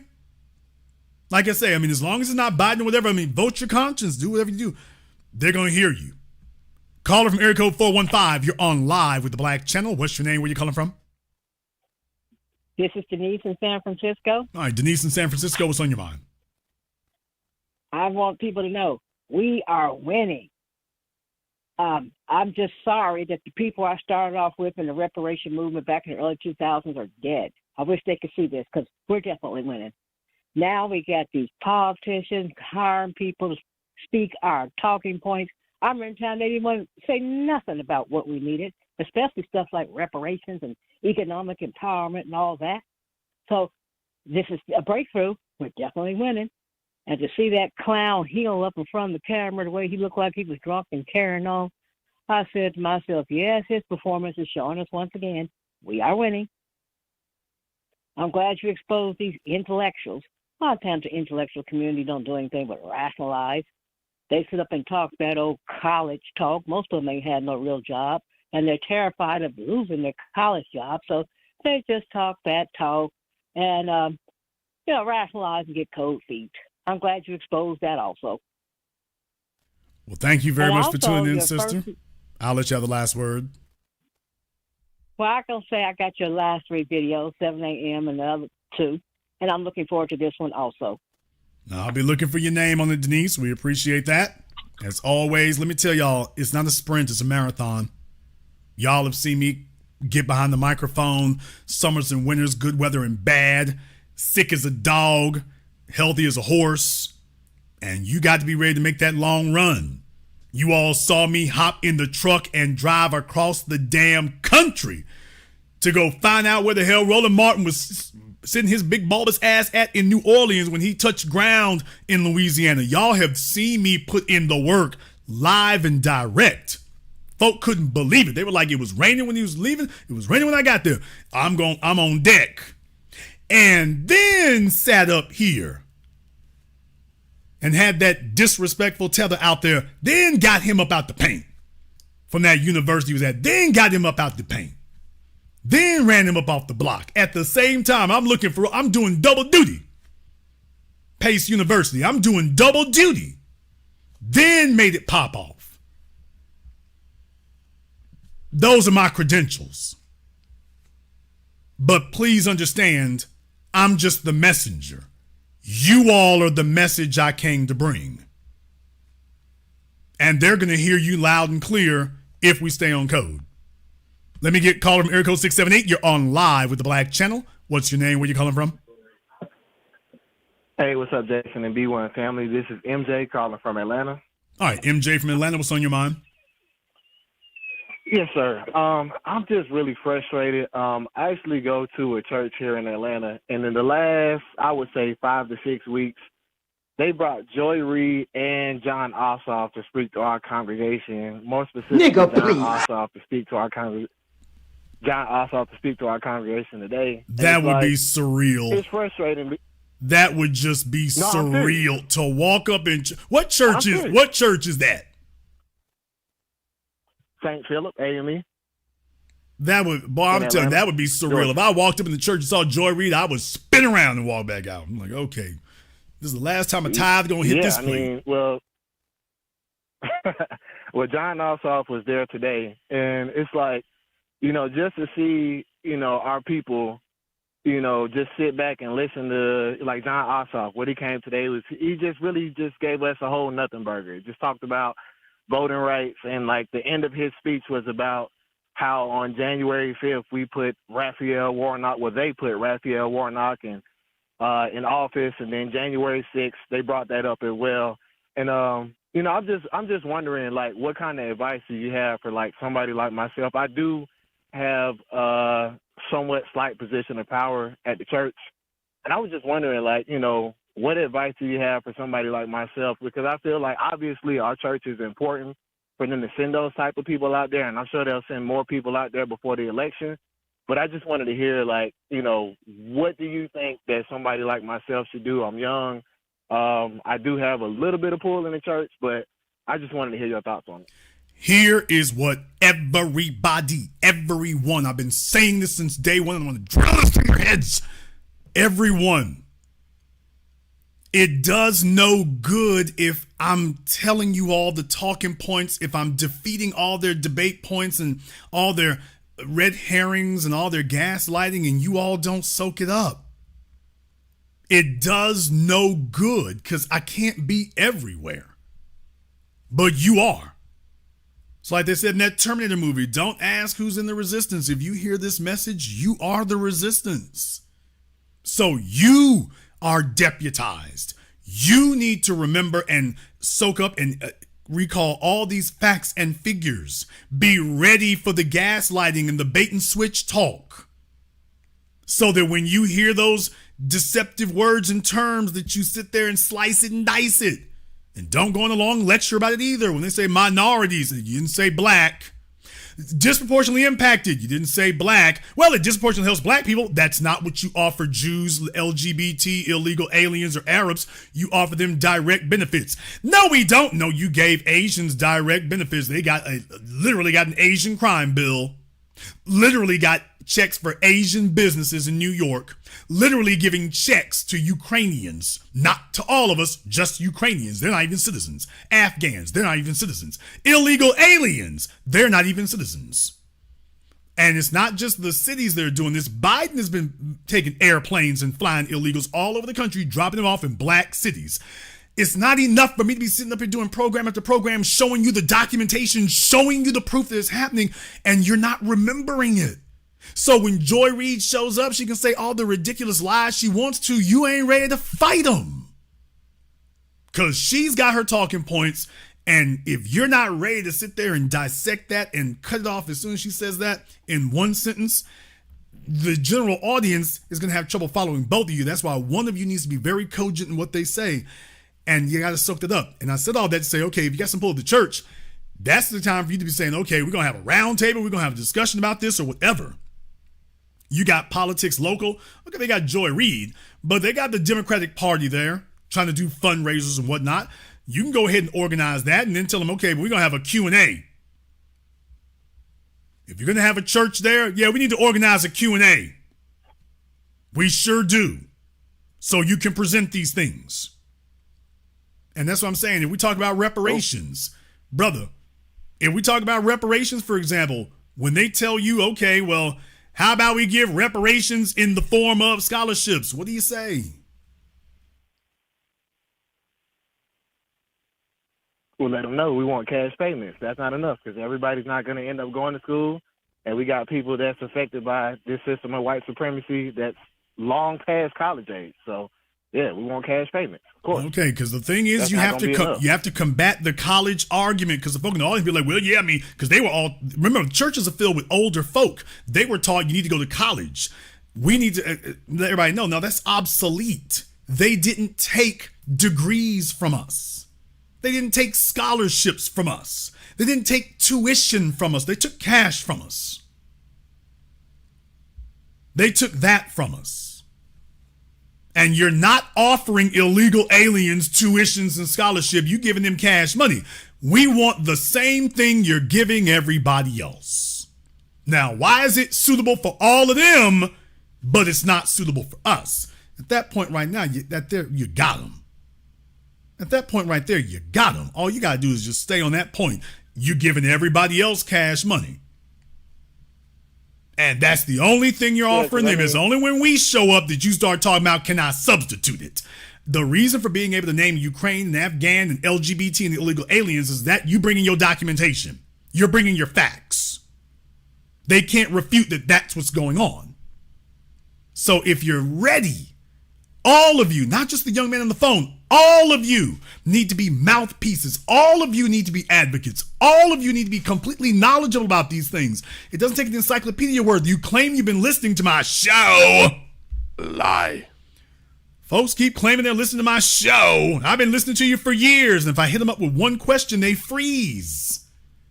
And what I'm saying is then what you've really done is relegated to a situation where if the people don't get in touch with me or listen to my program specifically or the new black media, then they will never hear this because you're not qualified to spread the word and proselytize it. And you, all of you, there's over 5,500 people in here live right now. All of you are deputized and all of you have the responsibility of ingesting all of this knowledge, all this information, and knowing how to diffuse and debunk these bogus talking points they're going to hit you with, that the Democrats have done plenty for black folk. And then they're going to tell you, well, we paid off student loans. Now, what's the response you give when they say, well, what about student loans? It's more than just black people that have student loans, and every black person doesn't have student loans, by the way, as well. So, well, just that's remember, not doing anything specifically for us. If you all want to be on code, though, and on message, the way you say it is, that's not specifically for black people. Everything that they say, your response is, that's not specifically for black people. You tried that before with that. I can't do nothing just for black folk. No, we want something specifically. We want these things specifically for us. Student loans, you gave that to everybody. That's not specifically for black people. What did you give? Because you gave things specifically. Brother, do you see where I'm going with this? You gave things specifically to the Asians, to the Afghans, to the Ukrainians, to LGBT, to illegal aliens. Everything you name for us is not specifically for us. So, folks, I mean, if you're listening, then you should be absorbing that part of it. That's the argument there. But I'm saying y'all have to be the ones who are able to become masters and experts of this. And it's not hard. They're going to come to you with the same playbook they always do. Don't get tongue-tied and fumbled up. Practice if you need to. Practice in front of the bathroom mirror if you need to. Practice over breakfast if you need to. I mean, some of you may not have experience public speaking or debating people or whatever. That's fine. It's time to learn. You do that, that changes things. So if you got the church there or whatever, you got a Democratic Party or whatever, yeah, we can have a Q&A. We're going to have a Q&A about that. Not sure how they got Joy Reid there or whatever. You can have a Q&A about that. And that's another thing I want you all to understand at the local level and things like that. Fundraisers are very important things to have. Fundraisers or community forums are very important things to have because politicians don't like going through the work of setting those things up. but they'll be glad to attend if somebody else sets it up for them, or some of course the audience is for it, unless they think there's going to be a problem. But that's for you to keep in mind. So if it were me, that would be what I'd be looking at. Just remember, at the churches, though, you're really dealing with older folk. And a lot of this old mess resonates with them. So just keep in mind who the audience is you have there. I got it. Well, I appreciate it. I know that for some reason they keep coming, so they must feel like, our church is definitely a source of influence. So I'm sure they'll be sending out more people. I'm sure some of these people will be returning. So I've got a meeting with some of the elders at the church this week, so I'll be sure to, bring that up, and I'll keep everybody updated on my progress. Yeah, you can just go ahead and have a Q&A form, and just like Marcel Dixon did with James Clyburn and Marianne Williamson, just like he did. You can have a Q&A, and it's like, okay, let's ask some real questions. Thank you very much for giving us a call tonight. Folks, every single one of you, this is what I've been doing now for the last decade and a half. All of you are supposed to be absorbing all of this and mastering all of this, not just listening to me. You are supposed to have mastery of it in your own right, of the events, of the arguments, and to debunk them. Don't get tongue-tied. You're supposed to be our spokesperson. Every one of you is deputized to be our spokespeople. It's very limited if they have to come to YouTube or come to a movie premiere showing or run into us by accident. That's very limited. If all of you perform as an echo chamber, that's a game changer. Caller from area code 757, you're on live with the Black Channel. What's your name? Where you calling from? Caller from area code 757, you're on live. Yes, my name is Michael, calling from Portsmouth, VA. Okay, Michael calling from where? Portsmouth, VA. Okay, Portsmouth, Virginia. Okay, what's on your mind, Michael? Okay, now I've been listening to what y'all been saying, and I like everything that's going on and what's being said. The thing that's really tripping me out is that I'm a person that wants the truth. Now everybody on your show and program, before even Biden got in the chair, I pays attention. I pays very much attention to what's going on. How old are you? How old are you, Michael? I'm 58 years old. All right, you can go on. Okay, I pays attention to what was being said about Biden and what was being said about Kamala, and then as the time passed, I'm like, okay, now I'm like, I know everybody else is paying attention to them too. And that what Biden said, what Biden said out of his mouth, what he's going to do for black people. Have my back and I'm going to have yours. I'm the type of person that wants the truth. If you can't give me the truth, then something is wrong. Okay, brother, give us the Reader's Digest version over here. We got a lot of folk on the line, so can you go ahead and give us the Cliff Notes version here? Can we get to the point? Or did you have a question? Okay, no problem. I'm like this. I would not vote for, when I seen what was going on with Biden and when he was talking about this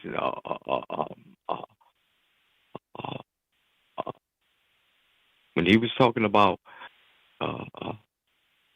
letting people come into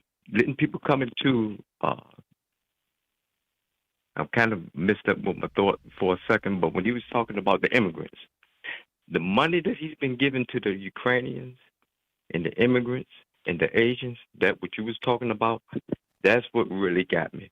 So there's no way in the world that I would vote for.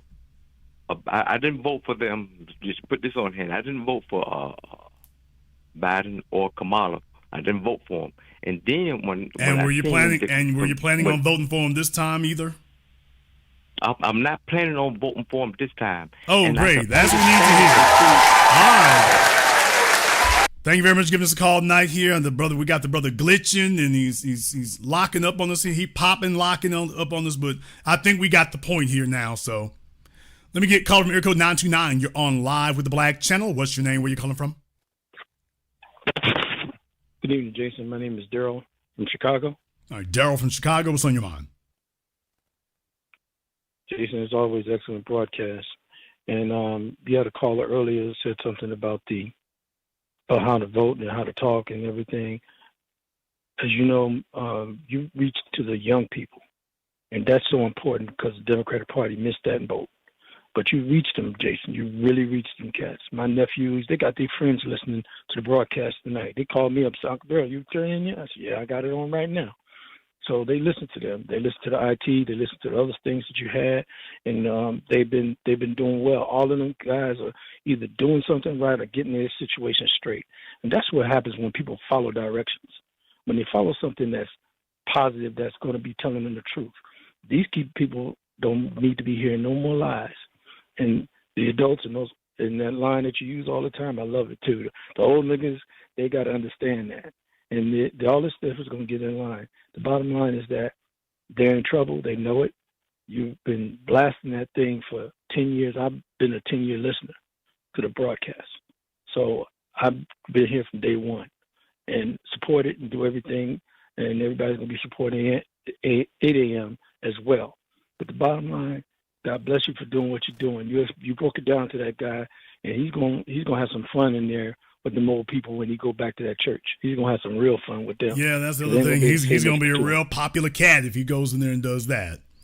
Thank you very much for giving us a call tonight. Yeah, he's going to be real popular. Sarcasm. Let me get caller from area code 240. You're on live with the Black Channel. What's your name? Where you calling from? Hello? Yes, you're on live. What is your name? Where you calling from? I'm sorry. My name is Lisa. I'm calling from Maryland. How you doing? Okay, Lisa, from where at in Maryland? Bowie, Maryland. I'm sorry. All right, Lisa from Bowie, Maryland. What's on your mind? Can you tell me what a tether is? Yes, a tether is an immigrant coon.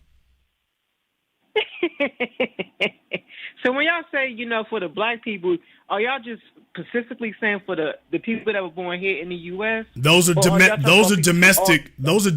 coons.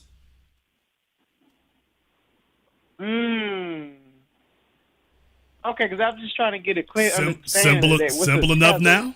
Simple enough now? Yeah, you made it plain as clear. Thank you. There you go. Thank you very much for giving us a call tonight. Folks, the mastery of communication. What did I just tell you all about the young man in this church and whatnot? Don't go on a lecture about it. And I don't just do this during my program. I think about this when I'm on the program. How you distill this down. What is a coon? An immigrant. What is a tether? An immigrant coon. Okay. Well, what about black folk born in America? They're domestic coons. Simple enough? Yeah. But why we gotta be coons though? Okay. Why we gotta be tethers though? So, okay, now you standing on it. All right, but you can't say you didn't understand the definition. So if you're gonna stand up for being a coon, now you're gonna have to stand up on that. You're gonna have to stand on your cooning. Go ahead and do that. Let's be what's gonna be, but you're gonna have to stand on that. Folks, make it simple. Practice in front of the bathroom mirror if you have to. Replay my program. Distill it down to its essence. Become an effective communicator. Don't make it complicated. I'm showing you in real time how to get wins. Caller from area code 347. You're on live with the Black Channel. What's your name? Where you calling from? Peace to the Black Authority and peace to the Black media experience. Jason, the point. What is your name, sir, and where are you calling from, sir? I'm sorry, Anthony from Brooklyn. All right, Anthony from Brooklyn. What's on your mind? Yes, sir. The point you was making about, when you mentioned the Ukraine and all that. I don't know if people even know this, but that $95 billion that we just sent over to Ukraine and Thailand, part of what they were trying to get on there also. Now they cut it up differently. Biden is still pushing this pensions and social support for all Ukrainians. So right there, I wouldn't vote for Biden anyway. But how is he, in the midst of what's being presented to him, him and Kamala and the Democrats, still trying to push pensions and social support? And he even said so that they will have something to put in their pocket. Okay? So he talking about what we talking about, like tangibles. So how are you gonna send our reparations over there? Because when you talking about pensions, you're talking about something that's been going on for some time. That's not a. Yeah, I mean he's hoping you're not paying attention. That's what Biden is hoping for. They're hoping that, just as usual in Washington, that you got so much going on in your life and that there's just so many bills going through Washington and things, but they got to get this through, though. So they can't just do it under cover of darkness completely, but they're really just hoping that they're just doing so much that you're just not paying attention. And then we'll go ahead and just get this through, and maybe you'll be watching or maybe you won't. Right. I recommend there's a interview that Tucker Carlson did with Representative Thomas Massey from Kentucky. He's a Republican right now. They did it about a little more than a week ago. I definitely recommend everybody looking at that because he's going to tell you what the problem is right now. It's similar to when years ago Hannity had on James Traficant, and he let everybody know what the problem was in Congress. And I use both of those names because one is a Democrat, one is a Republican, and they're both telling you the same thing. Okay, sir. Okay. Yes, sir. Calm yourself down now. In particular, I'm calm. First of all, folks, I don't like people directing people somewhere other than my page because they start promoting other YouTube channels, and I'm not Tucker Carlson, and Tucker Carlson does not pay me, nor is he a friend of mine, nor he is somebody I have any respect for. So I don't like that. I got you. And I don't have much for it either. That's all. Second of all, the interview that you're trying to refer to, I believe, is a representative saying that they have somebody from AIPAC or whatever who's always on their phone. Right. Yeah. He says, you're behind. But here's the real issue here, folks. That's not the real problem. The real issue here is, by the way, and are they doing anything for us? Well, yes. The reason why I bring that up as being a problem. Okay, so you're saying that they're doing something. They're doing. You're not going to talk over the host. I don't know what kind of crack you're on. You're not going to do that. I'm not going to talk over the host. What are they doing for us, sir? Because all you dudes trying to run around and trying to dissect white supremacy and say, by the way, it's the Jews, and that's a tactic that they use, that the hardcore white supremacy use, and dumb niggas sitting up here trying to take our eye off the ball of white supremacy. Instead of us gathering up all the white supremacists, and you do not have to be white to be a white supremacist, they instead say, well, don't worry about these white supremacists. It's really about the Jews. Folks, do y'all realize what they just did? They just took our eye off the ball of the white supremacists and told us, well, take a look at this faction over here. So you're looking at one small faction of the white supremacists and we just let the rest of them go, which is what he just said to do. That's the real problem. No, the real problem is white supremacy. We agree. All of them. All of them. We agree. But the one section of white supremacy.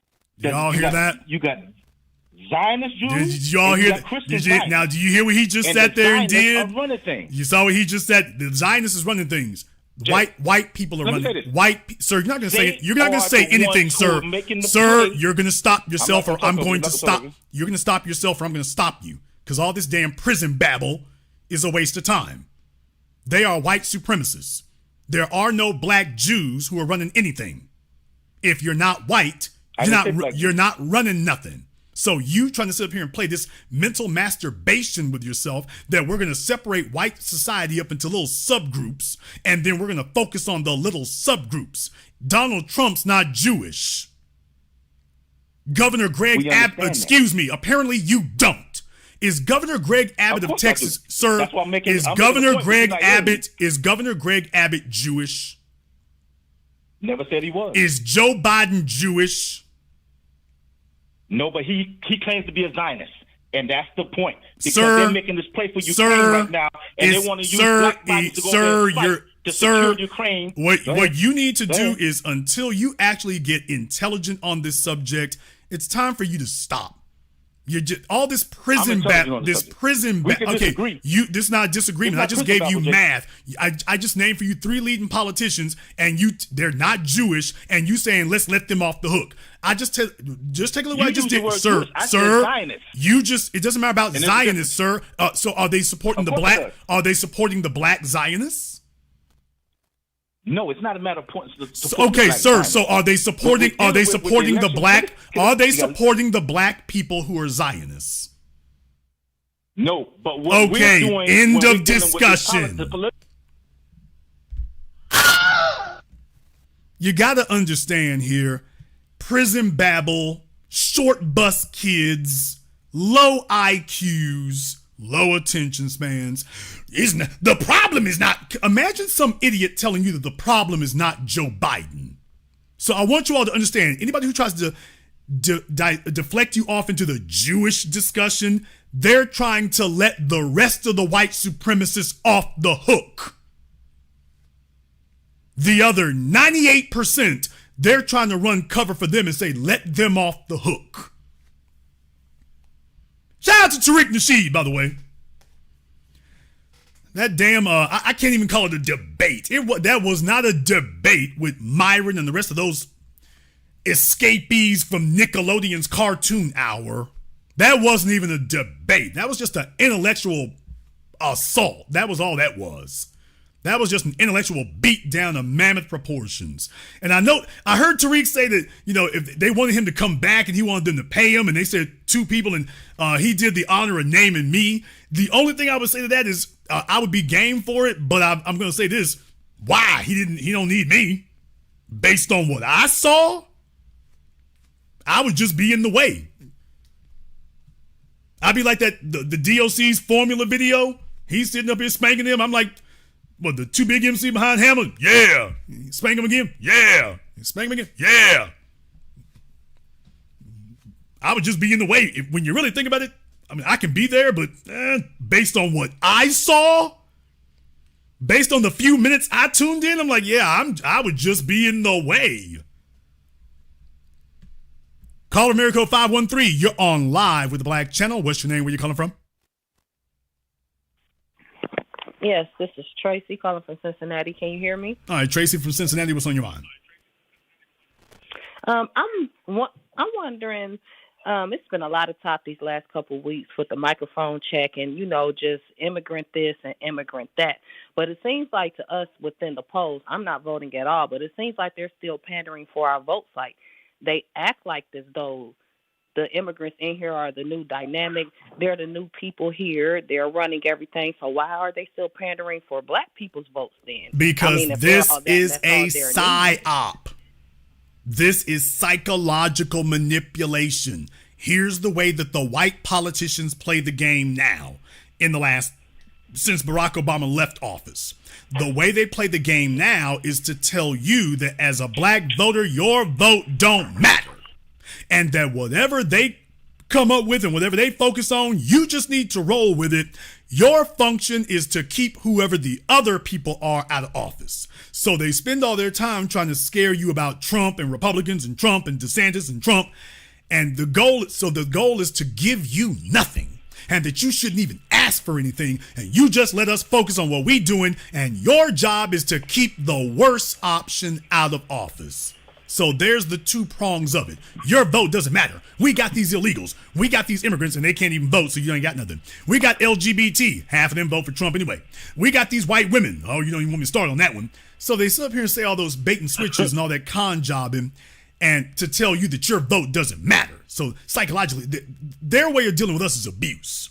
Their way of dealing with us is battery.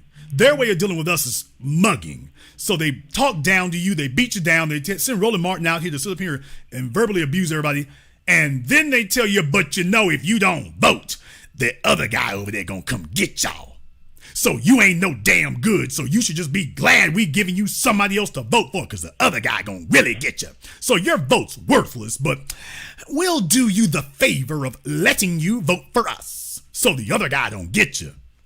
That's the 2 prongs of it.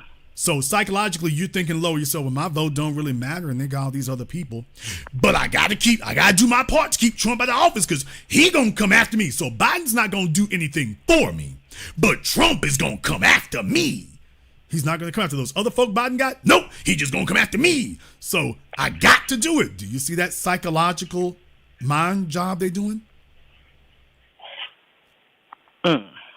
Yeah, well, it all makes sense now. My vote. When you think about it, that all makes sense now when you think about it. Yes, well, thank you for clearing. Well, I needed other people to hear that because it's a lot of, you know how black folks be. Thank you for clearing that up for me. You answered my question, and hopefully a lot of other these dumbass niggas question who keep asking this question as though they don't understand. Thank you very much. Thank you very much for giving us a call tonight. Look, I mean, it's not that they don't understand. Everybody understands, okay? Everyone understands. I want all of you to get that through your heads. Everybody understands this. I've said this for over a decade and a half now. There are only two types of black people. I don't care if it's Clarence Thomas, Candace Owens, and the biggest coons you can find. Coleman Cruz and the rest of them. Skip Gates. There are only two types of black people. The black people who see white supremacy and acknowledge it, and the black people who see white supremacy exists and go back to picking the cotton. Skip Gates was giving you all that one color and all that old garbage and stuff. Soon as they put his ass in handcuffs, all of a sudden America was a racist society and racism sprung into existence. All it took was one pair of handcuffs and him getting perp walked out in front of the cameras with his academic credentials. That was all it took. He knew that the whole damn time. But the game they play is that they sit up here and play this game of, well, we are the privileged Negroes. So you see, we're not voting for Biden or Harris. We're voting for our privileges as the elite privileged Negroes. Remember, Steve Harvey sat there on that stage with Camala Harris and told her about what they was going to be doing later and how she was going to be helping him about the ranch or something like that. That came later in the thing when he was talking to her about how she was going to be coming by the place or whatever to see he had some folk for her to talk to. Because we've talked many times. And I'm so glad you've made the time to do it, Steve. Thank you. Yeah, I was telling the audience I came from my ranch, and you're very aware of this, and you're going to help me now because you introduced me one of your key people back there. Yeah. You gonna help me now because you introduced me to one of my key people, one of your key people back there. What? Steve is telling you and me, stop talking about reparations and stop talking about what you done did, what you gonna do specifically for black folk. Hell yeah, because he just sat there on the stage and told y'all that she gonna do something specifically for him. For those of you who missed my Thursday program, and you see my numbers are blowing up on that one. For those of you who missed that one, you can go back and watch. We did the whole deep dive on it. That's why I can go back here and show you the audio here now. When he was on that stage with her, I know I'm talking a little fast, but yeah, well, why is Steve sitting up here kissing their ass? What they doing for him? He sat there on the stage and literally specifically said, by the way, back at my ranch, one of your key people, I told him, one of your key people gonna help me. For that, it's probably not gonna happen. I got look, I can only be me. I apologize. I'm going to give myself a round of applause because he can only be cooning, so all right. I look like Gayle King, don't I? Listen, I'm glad you asked me to do this, because we've talked many times. And I'm so glad you've made the time to do it, Steve. Thank you. Yeah, I was telling the audience I came from my ranch, and you're very aware of this, and you're going to help me now because you introduced me one of your key people back there. Yeah. I'm in the life-saving business. I'm 40 miles. Yeah, you going to help me. You going to do something specifically for me. And here's what he said to all of us. So I got a headache trying to stay on course, so just let me go off this paper for a minute. Before y'all start calling my radio show and DMing me, talking about why you ain't asked no hard-hitting questions, that ain't what this is. I'm throwing a lob. This is an alley-oop for a dunk because this administration needs to get the word out of what they're actually doing and what they're actually accomplishing so we can stop all this foolishness about what you're doing for black people. Can't nobody come out with no needs to get the word out of what they're actually doing and what they're actually accomplishing so we can stop all this foolishness about what you're doing for black people. Can't nobody come out with no agenda and call it this for black people and expect to get in the White House. You got to play the game different. Y'all know what this is. So now this next question is another lob for her to dunk. Because they done a lot, man. But we see, I'm on this radio show and I'm hearing all these people talking about, I'm not voting if they not doing nothing for us. Listen to me. If you do not vote, the analytics will show. They know how many women vote. We know. They know the age you are when you vote. If we don't vote, how we going to ask for something next time? If you ain't got no voting power, You talking about reparations. Ain't nobody finna give you no reparations and you don't vote. Oh, why you think they finna give us some money? No how, man. I hope they do. And that was the part right there that caught me. Don't know why y'all think they gonna give us some money? No how. First he said you can't get reparations if you don't vote. And then he said, don't know why you think they gonna give us no money? No how. And you don't vote? Oh, why you think they finna give us some money? No how, man. I hope they do. Yeah, well, so for you and me, he hopes they will do something. But for him at the ranch, I ain't a shoe-in right now. For him at the ranch, he got his. For those of you who missed Thursday, I didn't bring receipts. I brought invoices. They sending Steve Harvey to tell you and me, stop talking about doing something just for black folk. Meanwhile, at the very same damn forum, he sitting up here congratulating Camala Harris about what she's going to do specifically for him. People, the plantation sellout, the Sambo, the Uncle Tom is still alive and well and operating. And Roland Martin is up there with him. We all we got here in the new black media, folks. Nobody else is showing you that clip. Nobody else is isolating it and giving that context. Nobody else did a deep dive on this. Nobody else is showing you Roland Martin and the rest of them panicking about this, about that sentence. What we doing for black folk? What you gonna do for black folk? They are terrified to death that we getting people on code. Caller from area code 9454. You're on live with the Black Channel. What's your name? Where you calling from? Charles from Tamarack. All right, Charles from Tamarack. And where's that, sir? Florida, I'm sorry. All right, Charles from Tamarack, Florida. What's on your mind? Just want to encourage you. I started listening to the new black media about 4 years ago during COVID at Walmart. I would park and listen to it for hours. I've become knowledgeable about systemic racism. I haven't voted since then. I see how the Democrats ain't no better than the Republicans. So I ain't voting. I ain't voting the last 4 years. I ain't voting this year neither. And that is voting. Vote for the couch. Couch 2024. Thank you very much for giving us a call here tonight.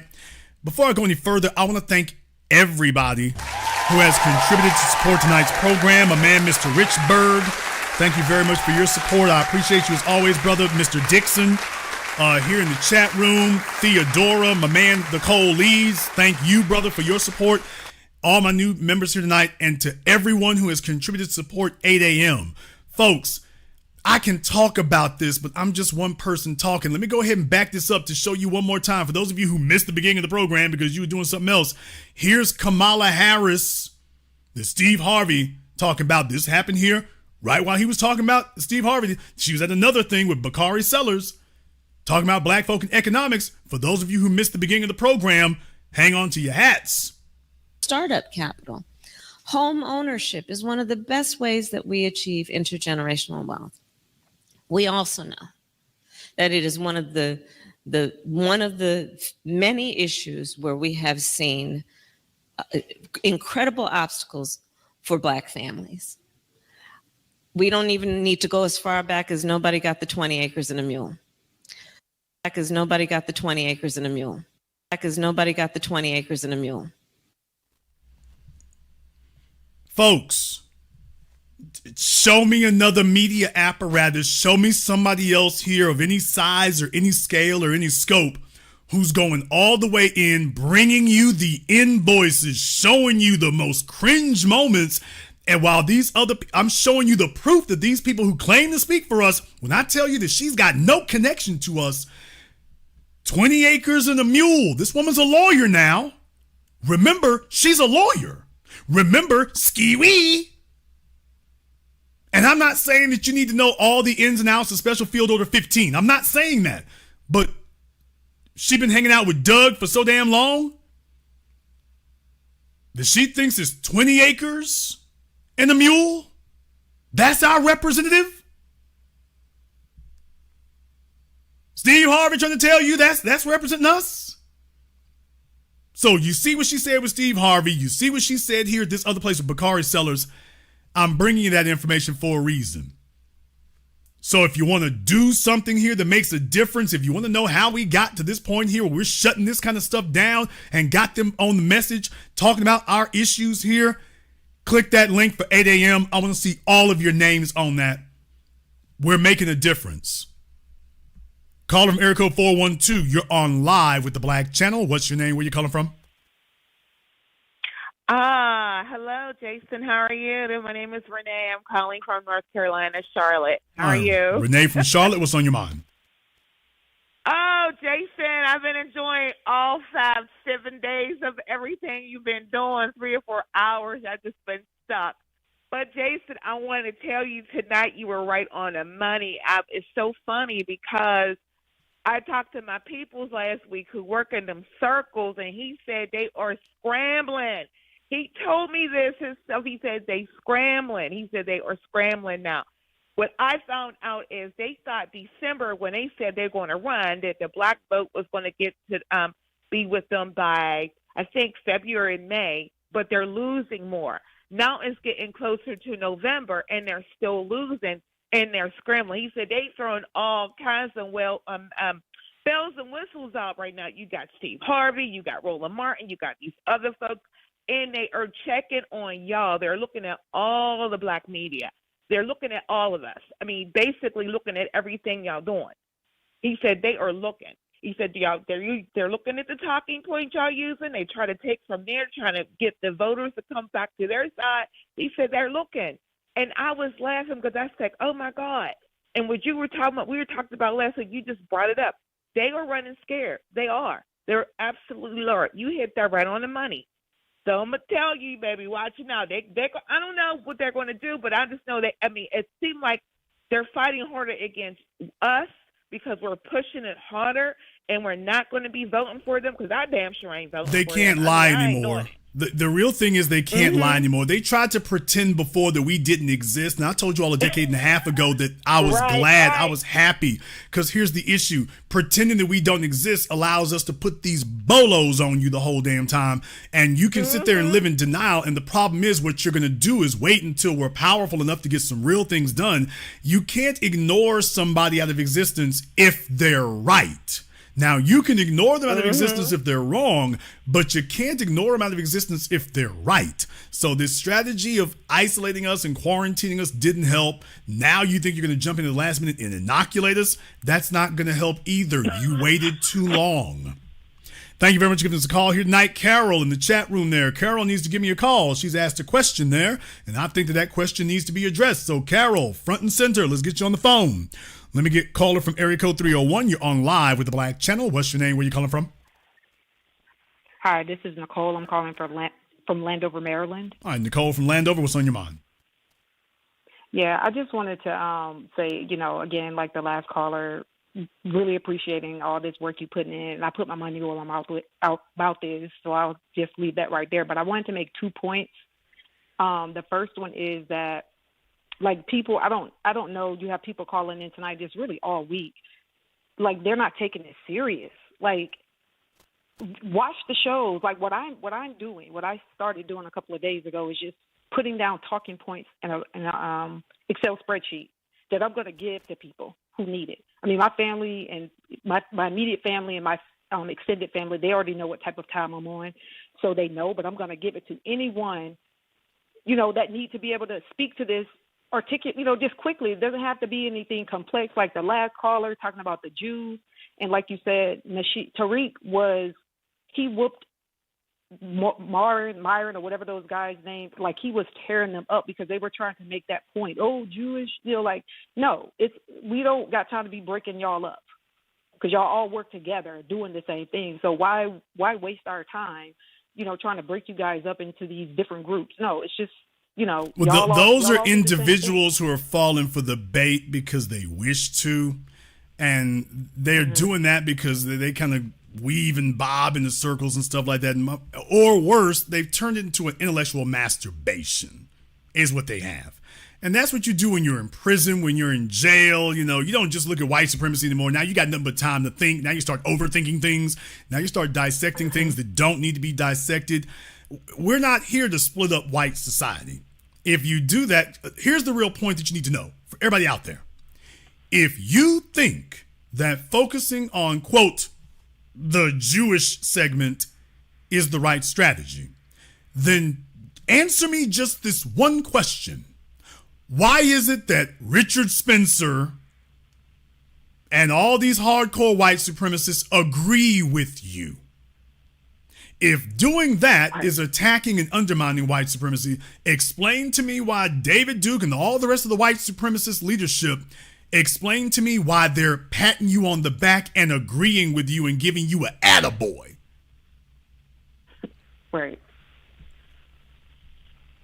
Thank you very much for giving us a call tonight. And by the way, it is a broadcast. Nicole, please go update your spreadsheet. Call from Miracle 310. You're on live with the Black Channel. What's your name? Where you calling from?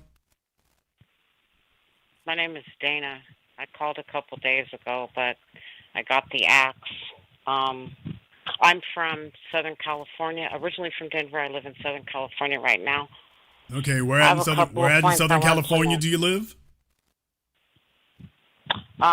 Inglewood by way of Beverly Hills. All right. Inglewood. All right, what's on your mind?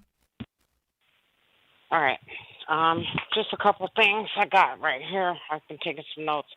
How long are we going to have to be monitored? Because it seems like they don't care about what any other race of people is doing, but they're always looking at us. Even though we're poor, we don't have any money, and that sort of thing, and they're refusing to give us our reparations at this point.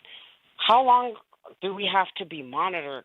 When are we going to be able to say, okay, we're 18, we're an adult, we deserve a seat at the table, stop watching everything we do? Because for me, it's stressful to constantly have my head on a swivel. I understand the Arabs, the Asians, the Africans, Caucasians, Eskimos, Indians, like all these. Okay, let me find out here because we're kind of short on time, and that's probably what happened to you before here. So we don't really have the ability to get folks to just call up and give a general lecture. So did you have a question? I do. Okay, you have a question. Go ahead. Yes, sir. So the fact that they're allowing the illegals to come here, are they going to use them against us? They already are. As far as the race war. So if actual violence breaks out, that's already happening. They're going to say, well, see, yeah. In California, that's been happening now for the last 20 years. So we've already talked about the neighborhoods in Los Angeles and San Bernardino and places like that. So, I mean, no, man, that's been happening. That's not on its way. That's already here. So that answers that part. You take a look at New York City, you take a look in Dallas, you take a look at Miami. That's been going on for a while now. I mean, that's completely San Mateo. That's completely balkanized.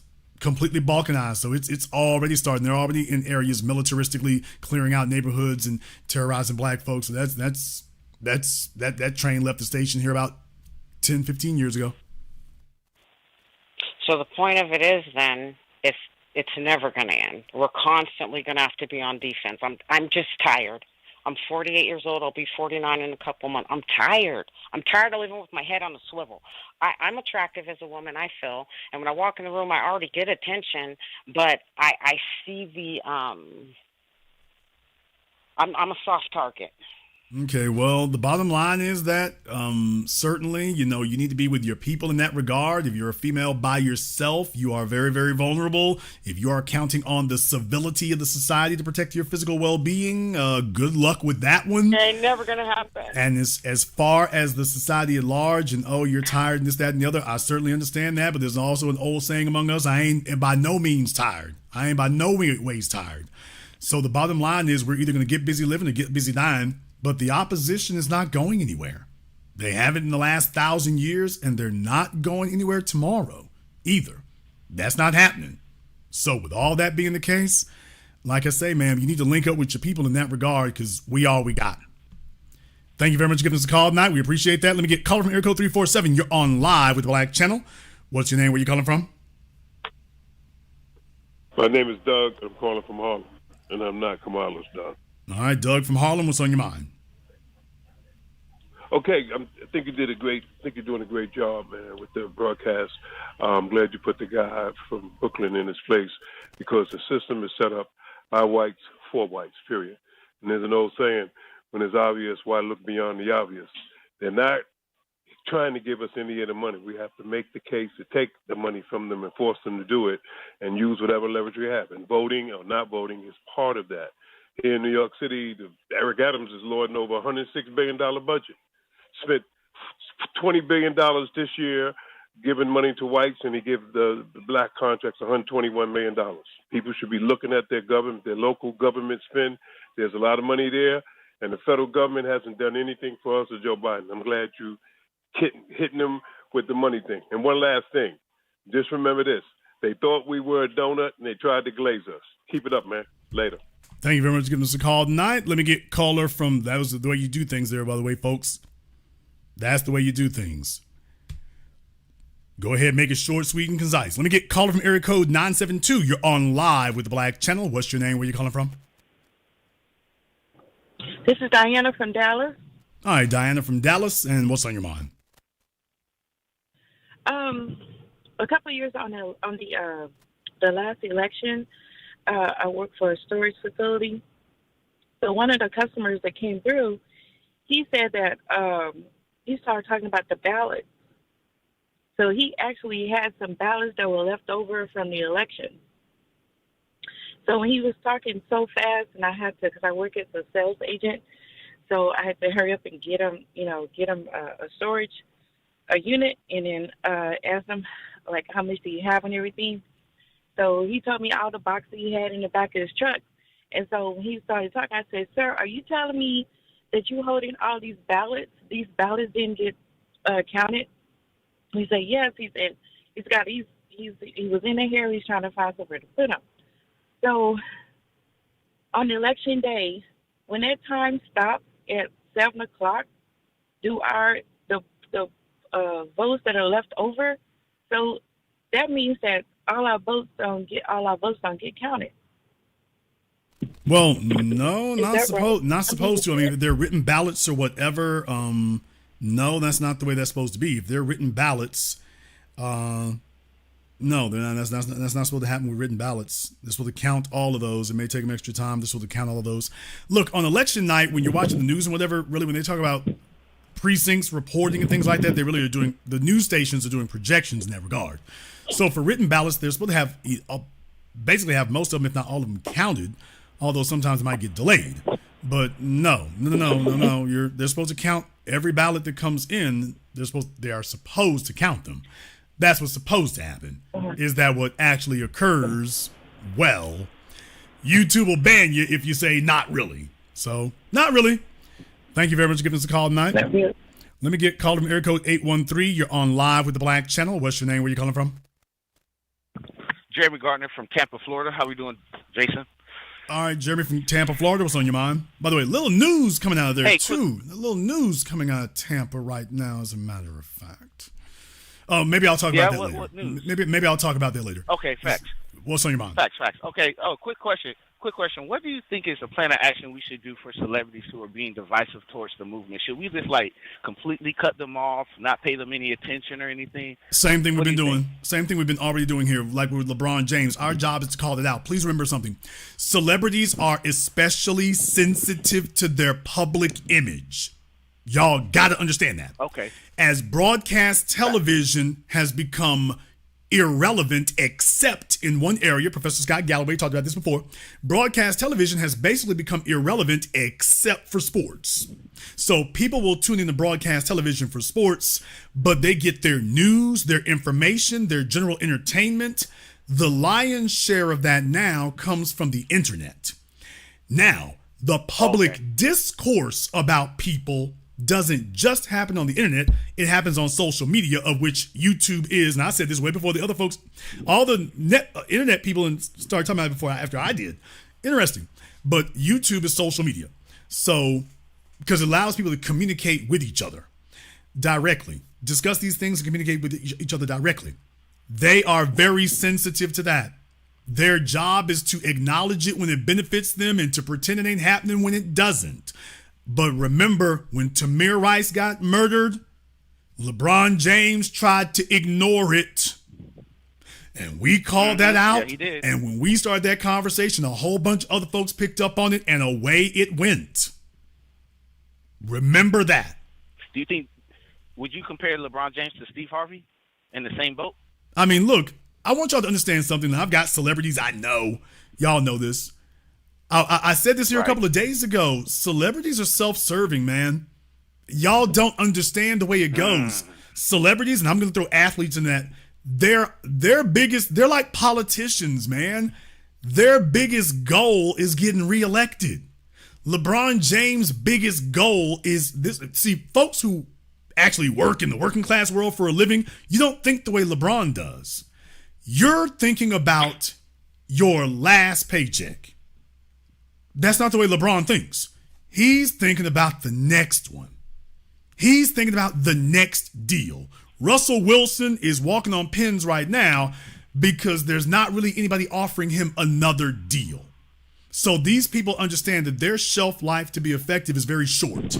They're all trying to extend it as long as they can. Steve Harvey is trying to get another show. He is scared. Family Feud, they could call him up today on Sunday and tell him you ain't coming in tomorrow, Monday. You know full well there's a long list of folk they can call up tomorrow morning to be guest host, and then you ain't never heard from Steve again. You know that. And Steve knows that. Right. So what I'm saying, his radio show and everything else, that's the way celebrities operate.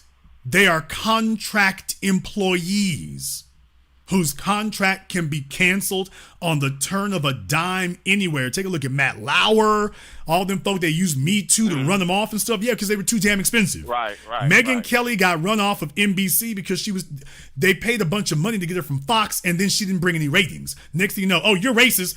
They accused her of something so they could break her contract. That was the reason for doing that. So, yes, deliberately. They would intentionally ban someone? Well, yeah, if you cost money. Yeah, because, well, you're not serving. Yeah, she was serving. Maybe she was serving the message, but she wasn't serving their financial interests. So Megyn Kelly got brought into the network to bring in them conservative viewers. When she came over, she proved she couldn't do it. But we got a contract with her. Oh, well, accuse her of something so we can get out of this contract. Because otherwise we have to admit that the guy in NBC who hired her would have to admit that was a bad decision to hire her, that she didn't bring home the bacon. If she had brought ratings, they would have let her be as racist as she wanted to be. She wasn't bringing the numbers. You got to go. That's the name of the game. So remember, that's the way celebrities operate. Celebrities operate because they're contract employees. They're not like you at a job who can insist on staying and has a union to protect you. They don't have that. All of them are looking forward to the next contract, the next record deal, the next movie deal. They're all for movie people, for example, they want to get a 3-picture deal or a 5-picture deal. For recording artists, they want to get a 3-album deal. So that's how they get caught with them albums deals like that, because they want to get an extensive deal because they're hoping they can handcuff the record label to them or the movie studio to them. And that works fine as long as you're profitable. If you're not, then they scuttle you. Right. So these celebrities, Steve Harvey, he's trying to get the next deal. Remember what happened to Tom Joyner? They didn't renew his deal. It was over right then, right there. He was gone that afternoon. After all those decades, he was gone that afternoon. That was it. So that's the way celebrities think. Television, movies, radio, athletes, singers, entertainers, you name it, they're all doing that. All of them. All.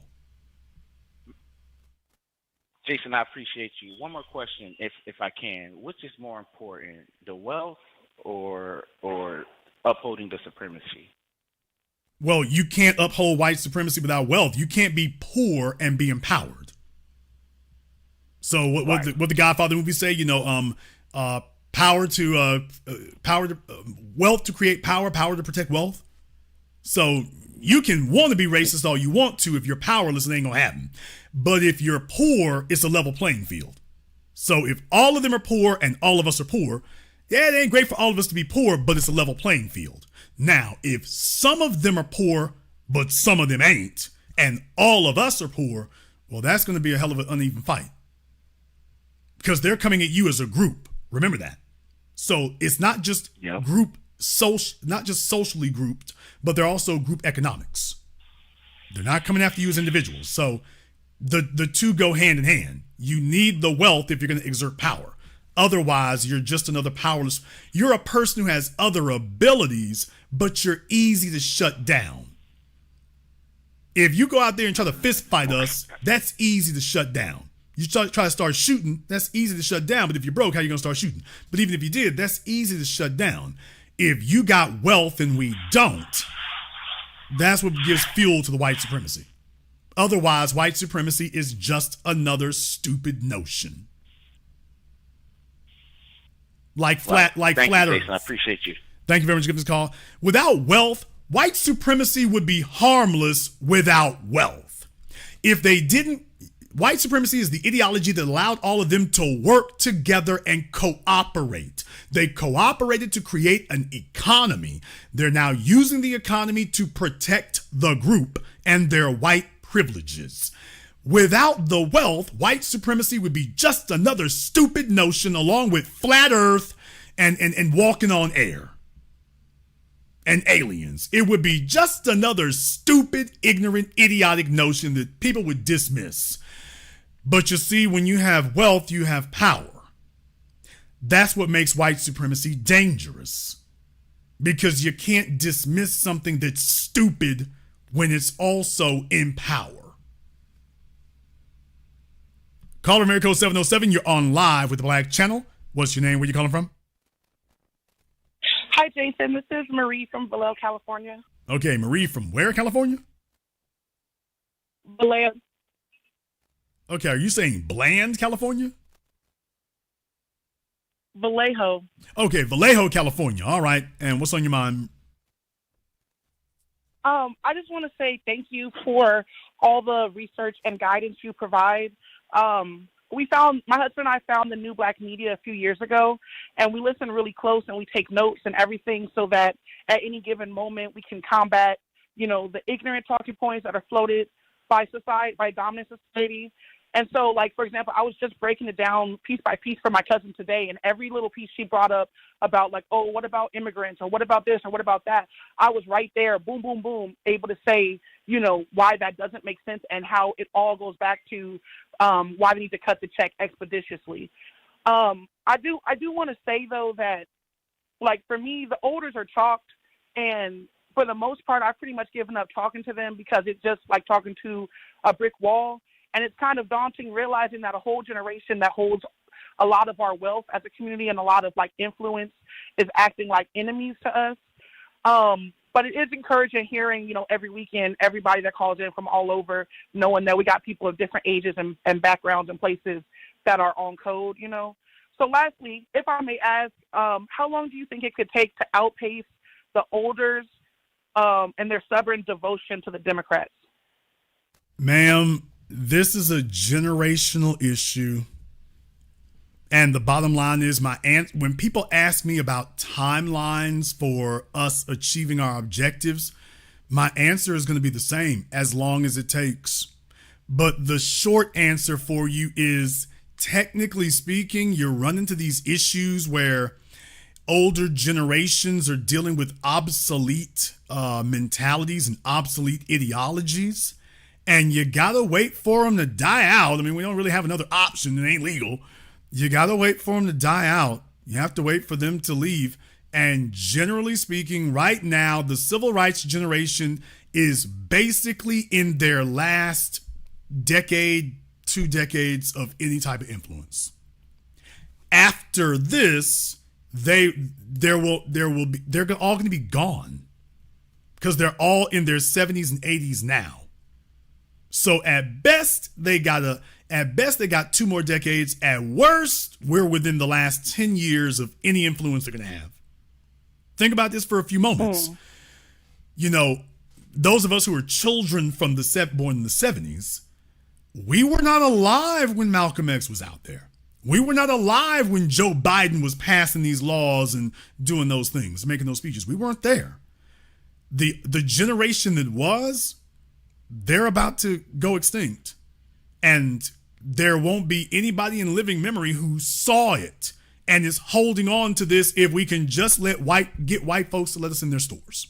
That's my mission for being, is to get white folks to let me in their store so I can feel that I is a person. That was their ideology. That was their goal. That was their objective. That generation, that was what they fixated on. That's why those movies resonated with them. Can we just be gully about it? Cadillac Records.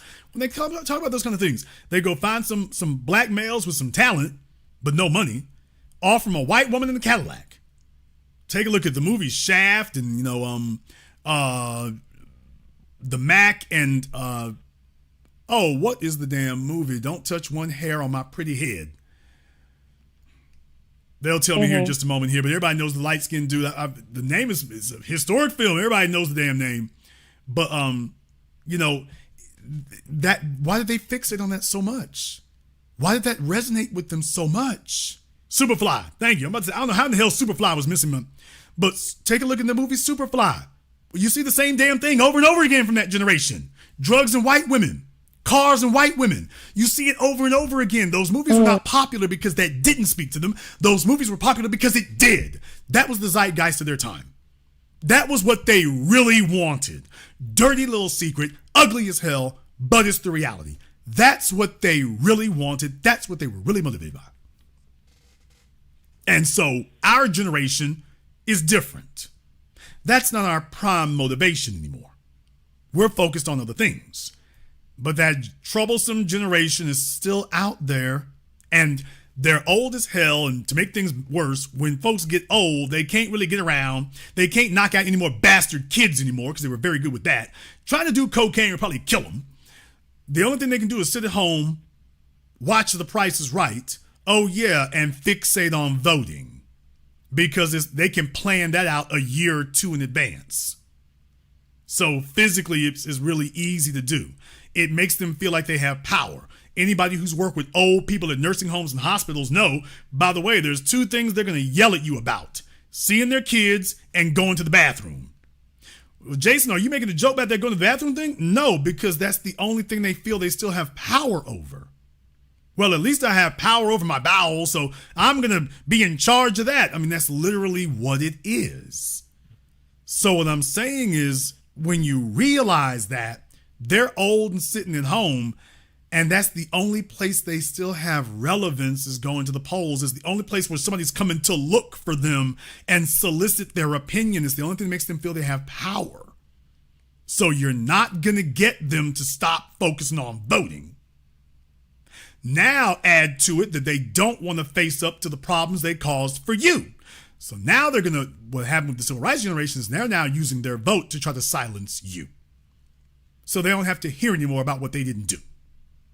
And they're going to try to scoop out as many benefits as they can for themselves so they can have a peaceful death. Damn what happens to you.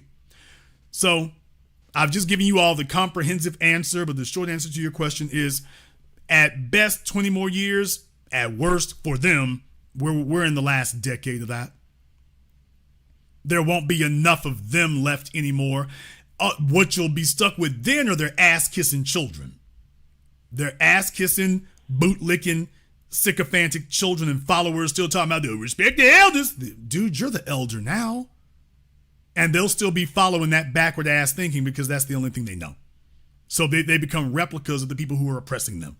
So that's what the next struggle will be against, which is why I'm trying to have that fight now. I'm not trying to wait till 10, 20 years from now to have that fight. I started this 20 years ago. I'm trying to have that fight today. So we can get that settled, so we can neutralize them now. And by the time we get to this point over the next 5, 10 years, the lane's going to be wide open. Or at least as open for us as it can be.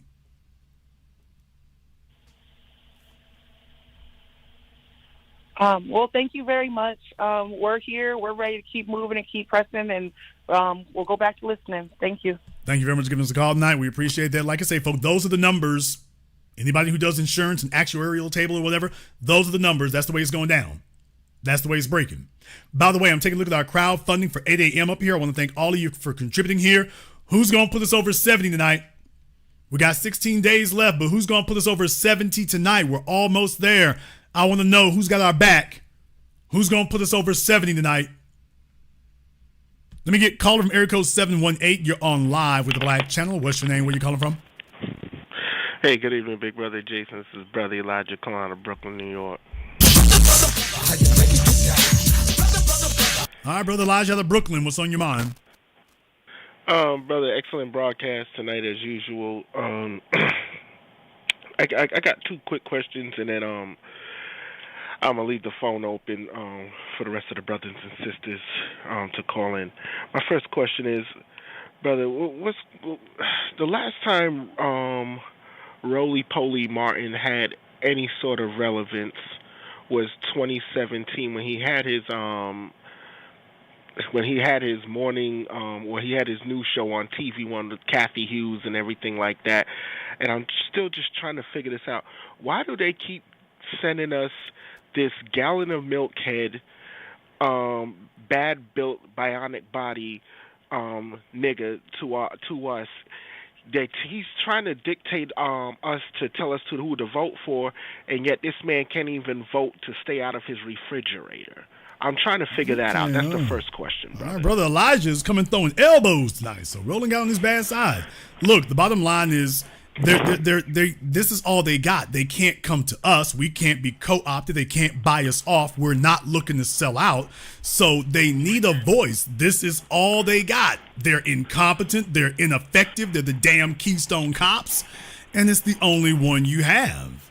So they paid Van Jones $100 million. Will somebody please, Van Jones, I'm thinking $100 million. What the hell did Van Jones do? He must have pictures of Jeff Bezos, with an ox or something.